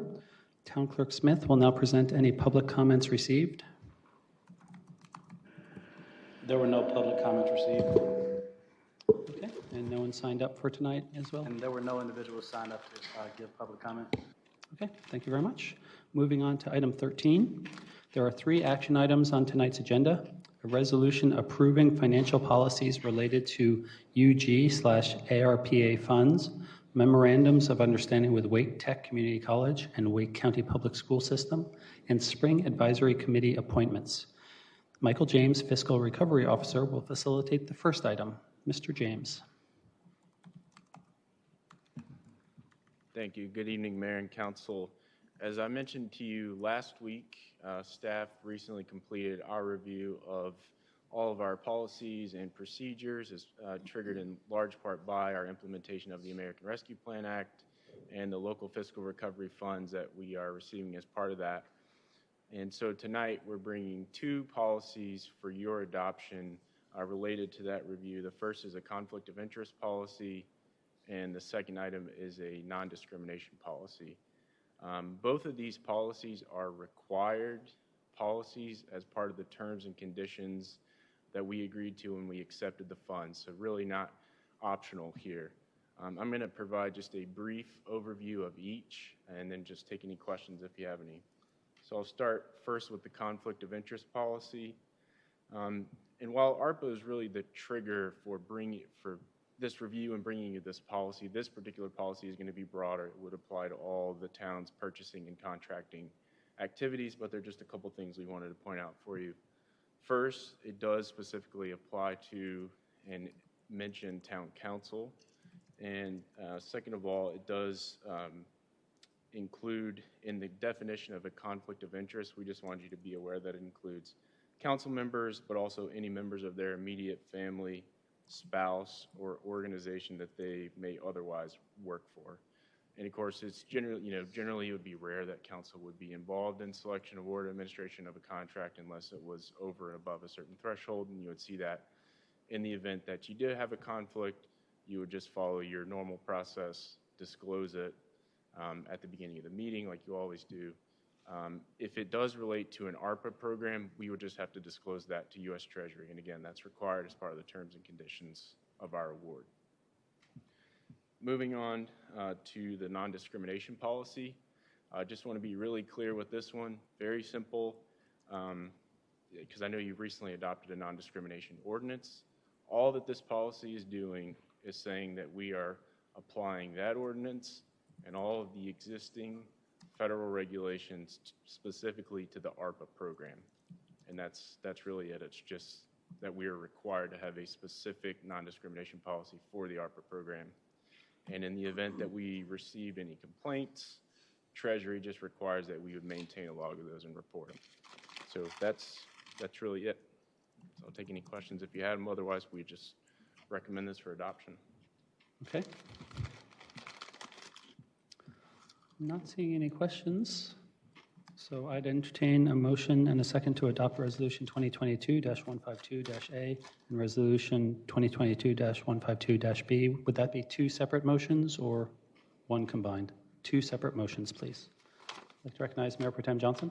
I'll make a motion to approve Resolution 2022-152A of the Morrisville Town Council for adoption of a conflict of interest policy.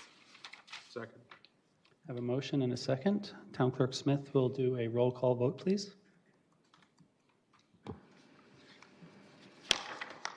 Councilmember Fender. Aye. Councilmember Garamella. Aye. Councilmember Rao. Aye. Councilmember Robati. Aye. Councilmember Scroggins Johnson. Aye. Mayor Pro Tem Johnson. Aye. Mayor Cawley. Aye. The motion to approve Resolution 2022-152-A and B passes unanimously. That was just A. I'm sorry. A passes unanimously. Thank you, sir. I'd like to recognize Mayor Pro Tem Johnson. I'll make a motion to adopt Resolution 2022-152B of the Morrisville Town Council for adoption of a non-discrimination policy related to implementation of the American Rescue Plan Act of 2021. Second. Second and a motion. Town Clerk Smith will now do a roll call vote, please. Councilmember Scroggins Johnson. Aye. Councilmember Robati. Aye. Councilmember Rao. Aye. Councilmember Garamella. Aye. Councilmember Fender. Aye. Mayor Pro Tem Johnson. Aye. Mayor Cawley. Aye. The motion to approve Resolution 2022-152-B passes unanimously. Okay, Mr. James, thank you for all your hard work. We appreciate it. Thank you. At this time, Martha Page, Town Manager, and Michelle Stiegel, Planning Director, will facilitate the next item. So I'm going to let Michelle do all the hard work on the presentation. I'm going to crow a little bit. There are a lot of good days in Morrisville, but this has to be one of the best. I got my first email on this project on February 2nd, and so for months, your staff has been working to bring this to fruition, and not just our staff, but a lot of credit, again, to what I think we tell council, our public. We are always working to advocate for land and property and real estate, and it just all has to happen behind the scenes. The fact that we are able to bring these partners together, again, I attribute a lot of that to Betty Parker's tireless efforts to look at Morrisville's needs, or I should say Western Wake. We've had a lot of those conversations about it's not just Morrisville. But the efforts that she made, I'd say, were Herculean, Wake Tech being partners. And then more than that, the best part is our planning staff, and in particular, Michelle Stiegel, and all the work that she has personally done to be able to bring this to you today. So that I just wanted to give her the shout out she deserves. Probably isn't happy with me for doing that, but she has been instrumental, not just for the last 2 months, but for the last 2 years to get us to where we're at today. So I'm going to turn it over to Michelle to handle the official business. As she's approaching, this is just the start of a next step to a long journey. Remember. Okay. Planning Director Stiegel. Right. And thank you very much, Manager Page. It's appreciated. I am really excited to be here presenting this item to all of you this evening. I think when we started talking about this in February and thought that we had something real this time that could possibly come to fruition, we've been excited and anxious about this day for a while. But I do want to back up just a bit for those that might be listening and not have a lot of background. What we are talking about are two significant opportunities that the town has to meet its goals for both additional school space and additional parkland. And as Manager Page indicated, both of those opportunities are really coming before you because of a lot of work of a lot of our partners, Wake Tech Community College and Wake County Public School System. And so I want to thank both of them for their partnership, their cooperation, their hard work in allowing us to present this to you as well. So to talk about the opportunities, really this goes back to Wake Tech Community College and their plans for their RTP campus in Morrisville. Wake Tech Community College, as you know, is a key stakeholder in the community. They remain committed to Morrisville and to the RTP campus, but with the impact on virtual learning and some of their changing programming needs, they don't need as much acreage as they had previously anticipated. They were originally planning on building out 12 buildings on the Wake Tech property. At this point, they were looking at 6 buildings, and that has opened up these additional opportunities for schools and parkland. On the overhead, you will see the Wake Tech Community College RTP campus plan. You will see the 6 buildings and the associated parking structures that they are still planning on constructing. So they are still planning on having a significant presence in Morrisville. But there are about 50 acres of land that can now be put to another purpose. And as all of you are aware, the Wake County School Board last Tuesday night entered into a contract to purchase about 35 of those acres for a new public high school in Morrisville. An assignment high school, a base school, that's something that the community has wanted for a long time. It may very well be, our only chance at getting a high school in Morrisville. As you know, there have been a lot of conversations by a lot of people for many years, but land is just getting to be more and more scarce. And so this is a great opportunity for us. So to talk a little bit about the school, it would be what is referred to as a small comprehensive high school. So I think many of you are aware that typically the school system looks for about 70 acres for high school.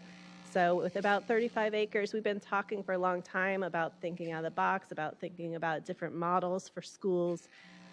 This will be smaller than your typical high school. Important to the school system was to make sure that the school was located outside of the airport overlay district. So those 35 acres that they have entered into a contract to purchase are adjacent to the airport overlay, but where the school facilities will be built are not in the overlay district. The site does not provide enough space for all of the extracurricular athletics that you would typically have with a high school. And so there are really two main reasons that we're bringing the MOU with Wake County Public Schools to you this evening. One of them is to explore opportunities for off-site joint athletic space, and the other relates to relocation of the fire station site, and I'll get to that one in a moment. But with the athletic space, we had a number of behind-the-scenes conversations, particularly with Betty Parker, because before we brought anything forward, we wanted to make sure on both sides that this was something that was doable. So we do think that there are opportunities to partner for joint athletic space. The draft MOU specifically talks about Cedar Fork Community Center elementary school site. We think that that is one option. But again, this is an MOU and it coincides with the school system's due diligence period. So we'll be exploring all of those opportunities over the next 6 months. And the plan is to come back to you hopefully in October with a formal agreement then. On the overhead, you will see kind of an outline of the area that the school system now has under contract. I don't know how easy it is to see, but the area outlined in blue is the area that the school has under contract. So I'm going to kind of try and outline it. It's this area here. And that's about their 35 acres. And this red diagonal line is the airport overlay. So you will see a little bit of the property does extend over that airport overlay line, and that's where we get to this discussion about the fire station. The town previously purchased about 2.5 acres from Wake Tech Community College for the purpose of constructing a future fire station, and incorporating that land into the future school site would be beneficial to the development of a high school on the property. So the other thing that the MOU talks about is during this due diligence period, exploring with the school system the idea of swapping this property for additional property very close by where it would still meet our public service needs, but would help the school with their plans. So this piece that you see that is outside of the overlay, the school would not be located on that portion of the property. That's what where we are contemplating that the fire station would potentially be relocated when it's constructed. And this is just another diagram talking a little bit about the fire station. I don't want anyone to get too tied to the schematic that you're seeing here. The school system really hasn't gone into full design, but obviously, needed to do some rough sketches just at a concept level to determine feasibility. But you could see the existing fire station site potentially being used for parking, and the new fire station going in a little bit to the south. That property is a little bit bigger, 4 acres versus the 2.5, but it's also a lot flatter and potentially less expensive to develop. And so again, you have 2 MOUs on your agenda this evening. The first one is between the town and the Wake County Public School System agreeing to work together over the next 6 months to explore opportunities for joint athletic space and to further those discussions about the fire station site. We'd hope to bring back a formal agreement to you around the October period. And then we're looking at school design beginning in fiscal year 24, construction in fiscal year 26, and a new public assignment high school in Morrisville possibly opening up as early as fall of 2027. So that's exciting, and I just love saying that. I will note, sometime during this process, we're thinking about July. We will need to process a UDO amendment. Right now, schools are not permitted use on the property, so planning staff will be processing that amendment during this due diligence period and bringing that through the appropriate channels and process as well.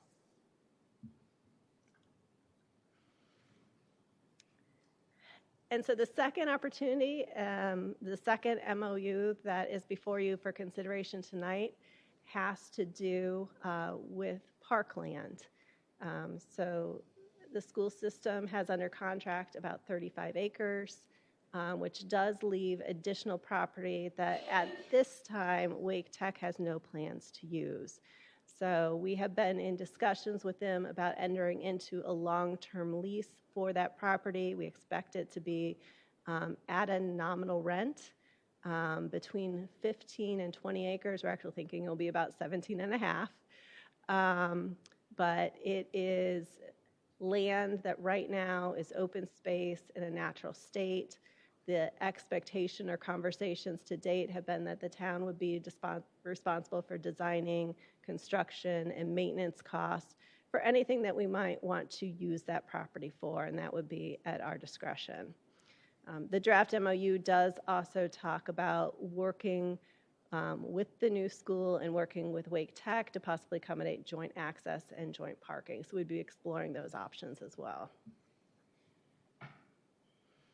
So that's the second MOU that you have before you for consideration. And again, we'll be working with Wake Tech on a formal agreement for that lease and would plan to bring that back to you at the same time that we brought the other MOU back to you. But before I close, I really do, again, want to thank our partners. I just think this is a great example of three governmental bodies working together to do something that really meets the goals of the community as a whole. And they have been tremendous to work with. So I really want to give them a shout out. But if you guys have any questions, I'd be happy to answer them.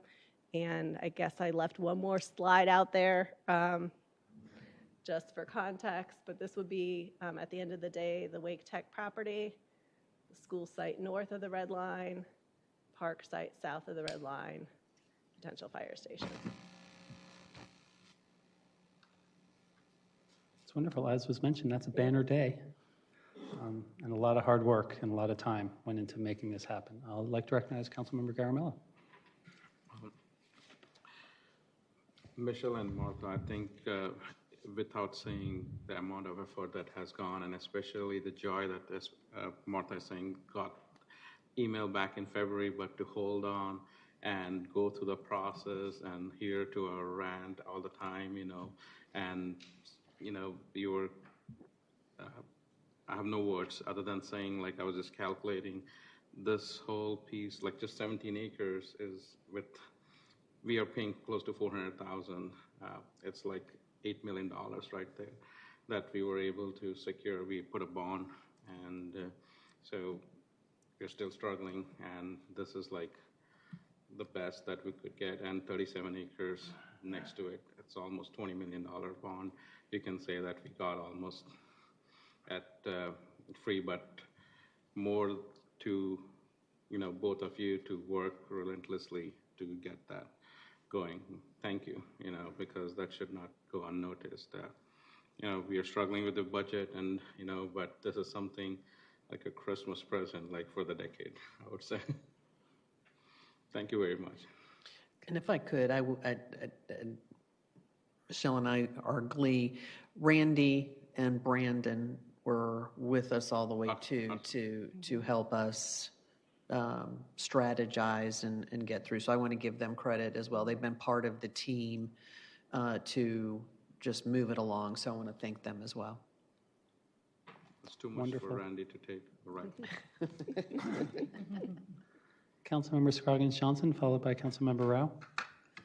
Well, thank you to all our staff. It was truly a team effort, and I also want to thank the council for all of their advocacy. Not one single person was the one that stepped forward. We all worked, every opportunity we saw a school board member, those poor people, or, we were always talking about future schools, what we need, what we would like to see, how the growth is affecting Western Wake, how we're running out of time, we're running out of space, got to get creative, think vertical. We were constantly talking schools, so we appreciate your support and the way that you smoothly work through the item. It's because we had been preparing for years, I think. That is the reason you were able to get this so quickly. It feels quick to me, but I know it's not quick. So thank you for that. The other item I think it's important for maybe the public to understand is that the Wake Tech campus is on an airport overlay. As part of the land, it's more restricted than the other part. And the reason that the public schools won't cross that line is because public schools have certain requirements that are more restrictive than the community college system. And the community college is a school, but it's not the same as a public school. And I think there, may be some messaging about why, we got the park, when it's time and when it's right would be helpful, because people are not necessarily understanding, well, you have a lot of land and there's this line, and what does that all mean? So some of that messaging would be helpful, I think, for the public. But overall, thank you so much. Councilmember Rao, please. Thank you. Yeah, just to reiterate what Councilmember Scroggins Johnson said, I just want the public that's listening tonight and everyone to know that this is just such a game-changing event for the town of Morrisville. We for years have been hearing the voices of many engaged residents frustrated by the lack of schools. We listened, we reflected on the needs of our community, and the staff and the council needs to be commended for listening and finding the opportunities. So we just want to thank the staff so much for doing this. I could tell you that all of us around the region are just inspired by the leadership of Wake Tech and the vision of Dr. Rawls and the county school system for wanting to make this work and giving up some things in the short term for the future education of our children. And it's transformational. At the end of the day, we know that if you look at Wake Tech, they're very collaborative with their partnerships with corporations, with universities, and I think that this high school couldn't be in a better place at a better time to be the place where our children and our grandchildren are going to get the education for jobs of the future. So, and of course, I'm excited about the tennis courts, but more importantly, the parkland is huge.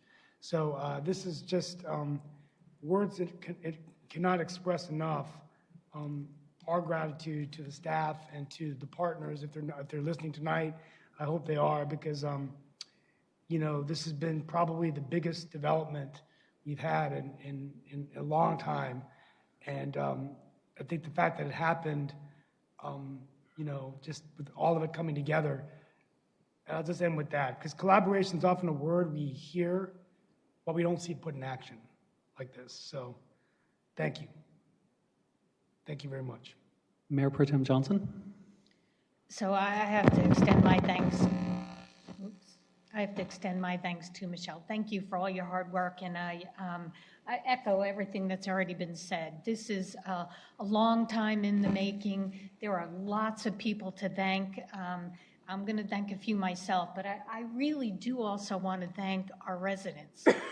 Our residents have been involved in this issue of schools for years and have also advocated along with myself and every one of us up here on council for years. And our message obviously has been heard. It didn't maybe happen as quickly as we wanted, but I will tell you, here we sit here in 2022 and there's going to be a high school in Morrisville in 5 years. I think that's pretty amazing. So, for this high school to open in 27 is pretty amazing. So thank you to our staff. You all are incredible. We had a resident here at a council meeting not too long ago who looked over at the table here to my left and called you the dream team. And I would tell you, you represent all of our staff. When that resident called you the dream team, he meant all of you, our planning department, Michelle, everyone, Randy, everyone that had a part in this. So I thank you. It needs to be the right people in the right seats to make something happen. And here we are. And that goes for Wake County Public School System. That goes for Wake Tech. And I, too, want to give a huge shout out to Wake Tech. This is a partnership that the town of Morrisville established with Wake Tech over 12 years ago. And Dr. Rawls, well, not there at the time, Wake Tech was instrumental in bringing education here to the town of Morrisville, and now is instrumental in making sure that we have a high school as well. So they did not have to give up this land. They could have held on to it, but he understood the needs of this community, and and Wake Tech have been such a great partner, and I would hope that they would say the same for the town of Morrisville in these dozen years that we've been a great partner. So I really want to thank Wake Tech for stepping up. Absolutely want to thank the Wake County Public School System for thinking out of the box. Oftentimes you stick with the plans that you have and the things that you do, and they don't fit over time. And for years, I know I and others on council in the past have advocated for them to think out of the box and come up with a special solution for the town of Morrisville because we're a special place. And they have. And there are lots of people, and back to Kathy Hartenstein, that we have to thank for where we are today.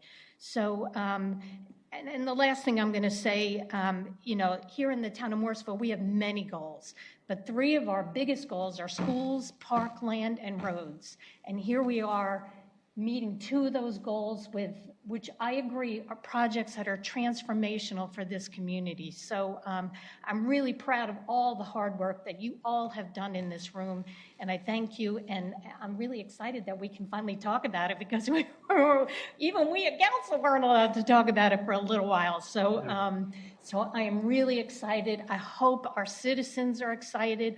I hope the children in our community are excited because they have a great opportunity ahead of them, and we all do. So, so thank you all very much. Yeah, thank you. To the resident, our audience, I just want to say we can't thank you enough, all the partners, but especially our staff. Can we give their staff a hand? Council, can we thank them so much? All the hard work that you guys do. Really appreciate it. You said everything very well. Everyone shared their thoughts. Thank you so much. And now I would entertain a motion. Thank you. I would love to make that motion. I'll make a motion to adopt Resolution 2022-155-0A of the Morrisville Town Council approving a memorandum of understanding with Wake County Public Schools. Second. I have a motion and a second. And Town Clerk Smith will do a roll call vote, please. Councilmember Fender. Aye. Councilmember Garamella. Aye. Councilmember Rao. Aye. Councilmember Robati. Aye. Councilmember Scroggins Johnson. Aye. Mayor Pro Tem Johnson. Aye. Mayor Cawley. Aye. The motion to adopt Resolution 2022-155-A passes unanimously.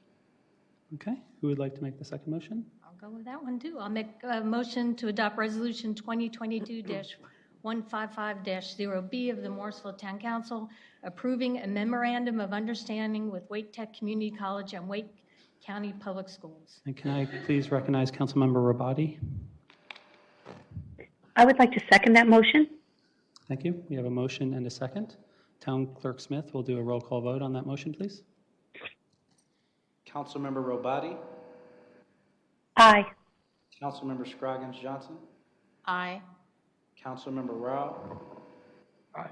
Councilmember Garamella, Aye. Councilmember Fender, Aye. Mayor Pro Tem Johnson, Aye. Mayor Colley. Aye. Motion to approve Resolution 2022-155-B passes unanimously. Okay. Thank you very much. A lot of hard work and some work to be done, but we're very much looking forward to that. Just a couple of closing comments, a couple more people to thank. I did attempt to get Board Member Hagerty here tonight. He's in Salt Lake. I think he gets the opportunity to crow as well, so we'll bring him in to talk. I believe he's been a tireless advocate behind the scenes for us.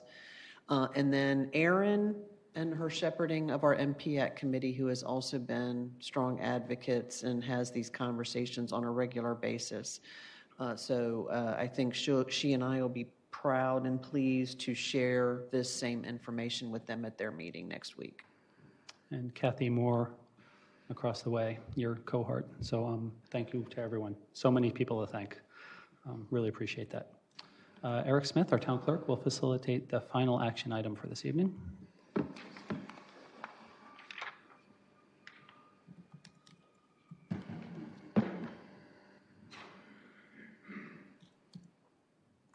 That's not it. Thank you, Mayor Colley and members of council. As many of you know, our spring advisory recruitment began on March 14th, and we had an application submission deadline of Wednesday, April the 6th. Town council also received an administrative report related to the recruitment on April the 12th, and I'm happy to announce there were no ties, so there's no need for a runoff, and I can announce the final results of the balloting here. If you're listening, please forgive me in advance if I mispronounce your name. For the Morrisville Environment and Stormwater Committee, Mr. Bernard Pandy. And before I go on, also let me say that all the terms are for 2-year terms beginning on May 2nd and expiring on May 1st, 2024. So that's going to be for all of the appointments for tonight's consideration. The Smart City Steering Committee, Gopinath Paramavasim and Rajiv Asadi. For the Parks and Recreation and Cultural Resources Advisory Committee, Joseph Campo and Arcana Gopal. For the Performance Measures Advisory Committee, Donna Braswell and Manaj Pandya. For the Public Safety Advisory Committee, Patricia Buchanan. And for the Senior Advisory Committee, Clarence Scalone. And that represents all of the appointees for consideration tonight. Staff does recommend that we continue recruitment for the Performance Measures Advisory Committee just to increase the number of eligible applicants for appointment and to increase community awareness just regarding what the Performance Measures Advisory Committee actually does. This recruitment is going to include a lot of in-person recruitment at events such as the Earth Day and Green Day, at Spring Fest, and we're also going to place signage at various locations such as the Healthy Food Hub, the Aquatic and Fitness Center, and the Senior Center, and the Cedar Fork Community Center. We're also going to ask that Town Council and our current advisory committee members help in this recruitment. So most likely next week, you're going to receive some materials, some specialized materials to give information on what the Performance Measures Advisory Committee does and give information to the community on where you could apply to actually be appointed to the committee.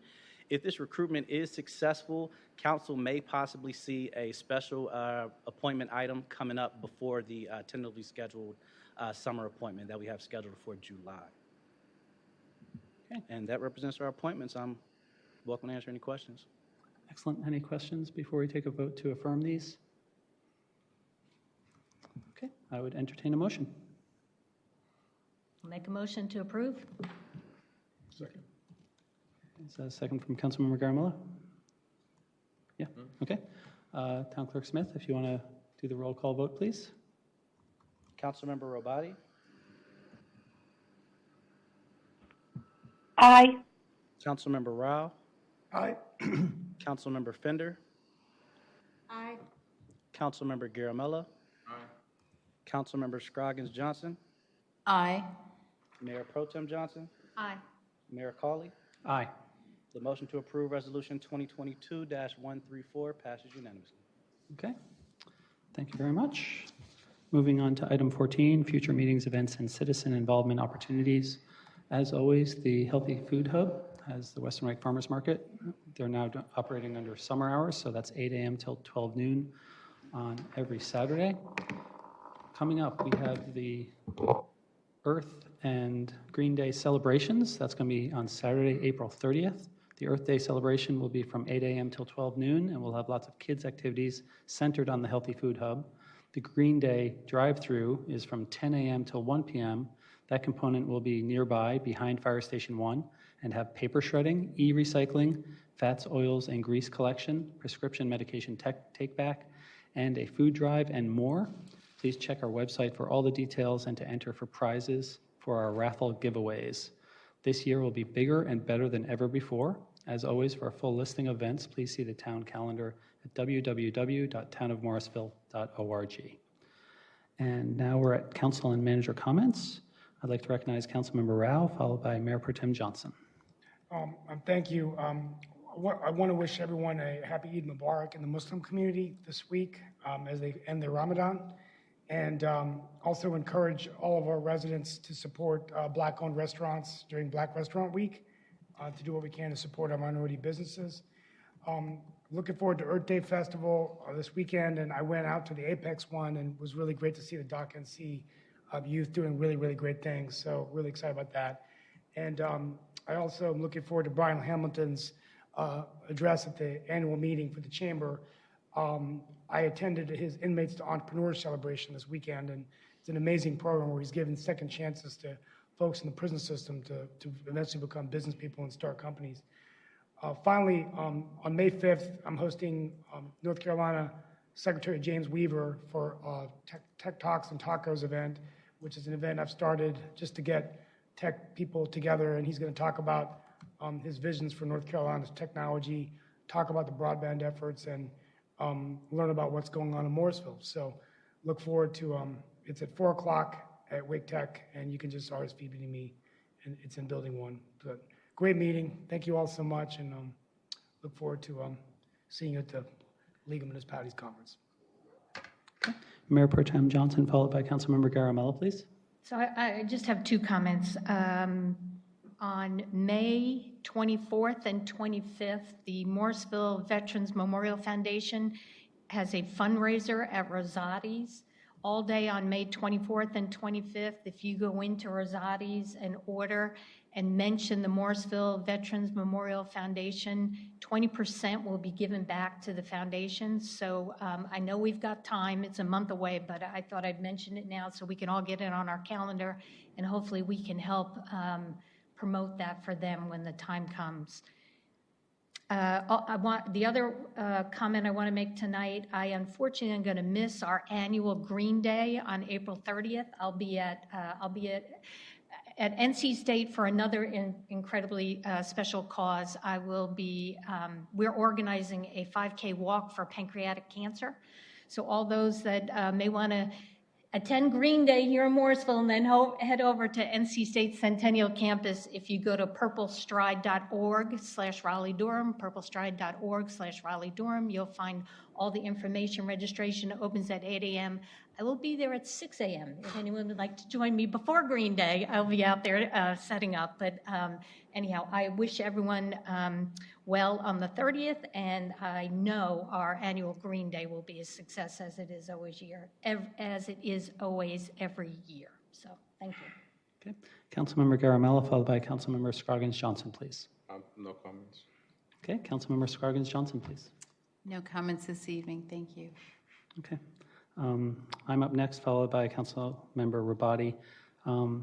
Very excited, obviously, about the new additional high school and the parkland. We already talked about that. A lot of work behind the scenes by our staff, who we are all very thankful for.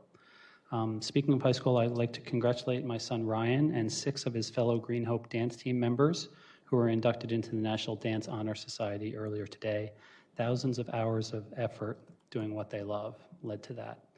I would also like to congratulate Fujifilm Diosynth Biotechnologies and thank them also for continuing the expansion of their operations right here in Morrisville. We are truly innovation's home address when it comes to life sciences here in the United States. Thank you to the Chamber and the volunteers from Fidelity and CEI who I had the chance to help the carrying place at last week's Morrisville Chamber Day of Service, and to Ruckus Pizza and Pasta in Park West Village who hosted our luncheon after the day of service. Speaking of Park West, hundreds gathered for a fun evening on Thursday to hear the Castaways and their summer music come out this upcoming Thursday from 6:30 until 9 p.m. for another great band, The Embers. And I'm very much looking forward to our Parks and Rec Department music in the park. That's always a really great event, so I'm looking forward to seeing that on the calendars as well. Councilmember Rabati at this time, followed by Councilmember Fender, please. No comments, Mayor. Thank you. Councilmember Fender? My comment is real quick. The Morrisville Community Library is also hosting a Earth Day event on Saturday. It's not on our website, but it is on the WaitGov site for the library events.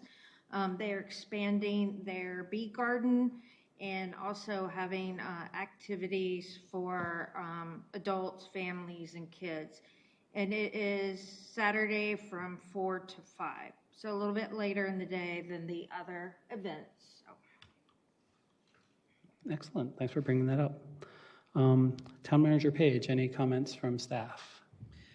No comments, but if I could, the Chamber of Commerce Annual Luncheon is on May 5th at 11:30 at Prestonwood Country Club. Can I see a show of hands about who plans to attend that event?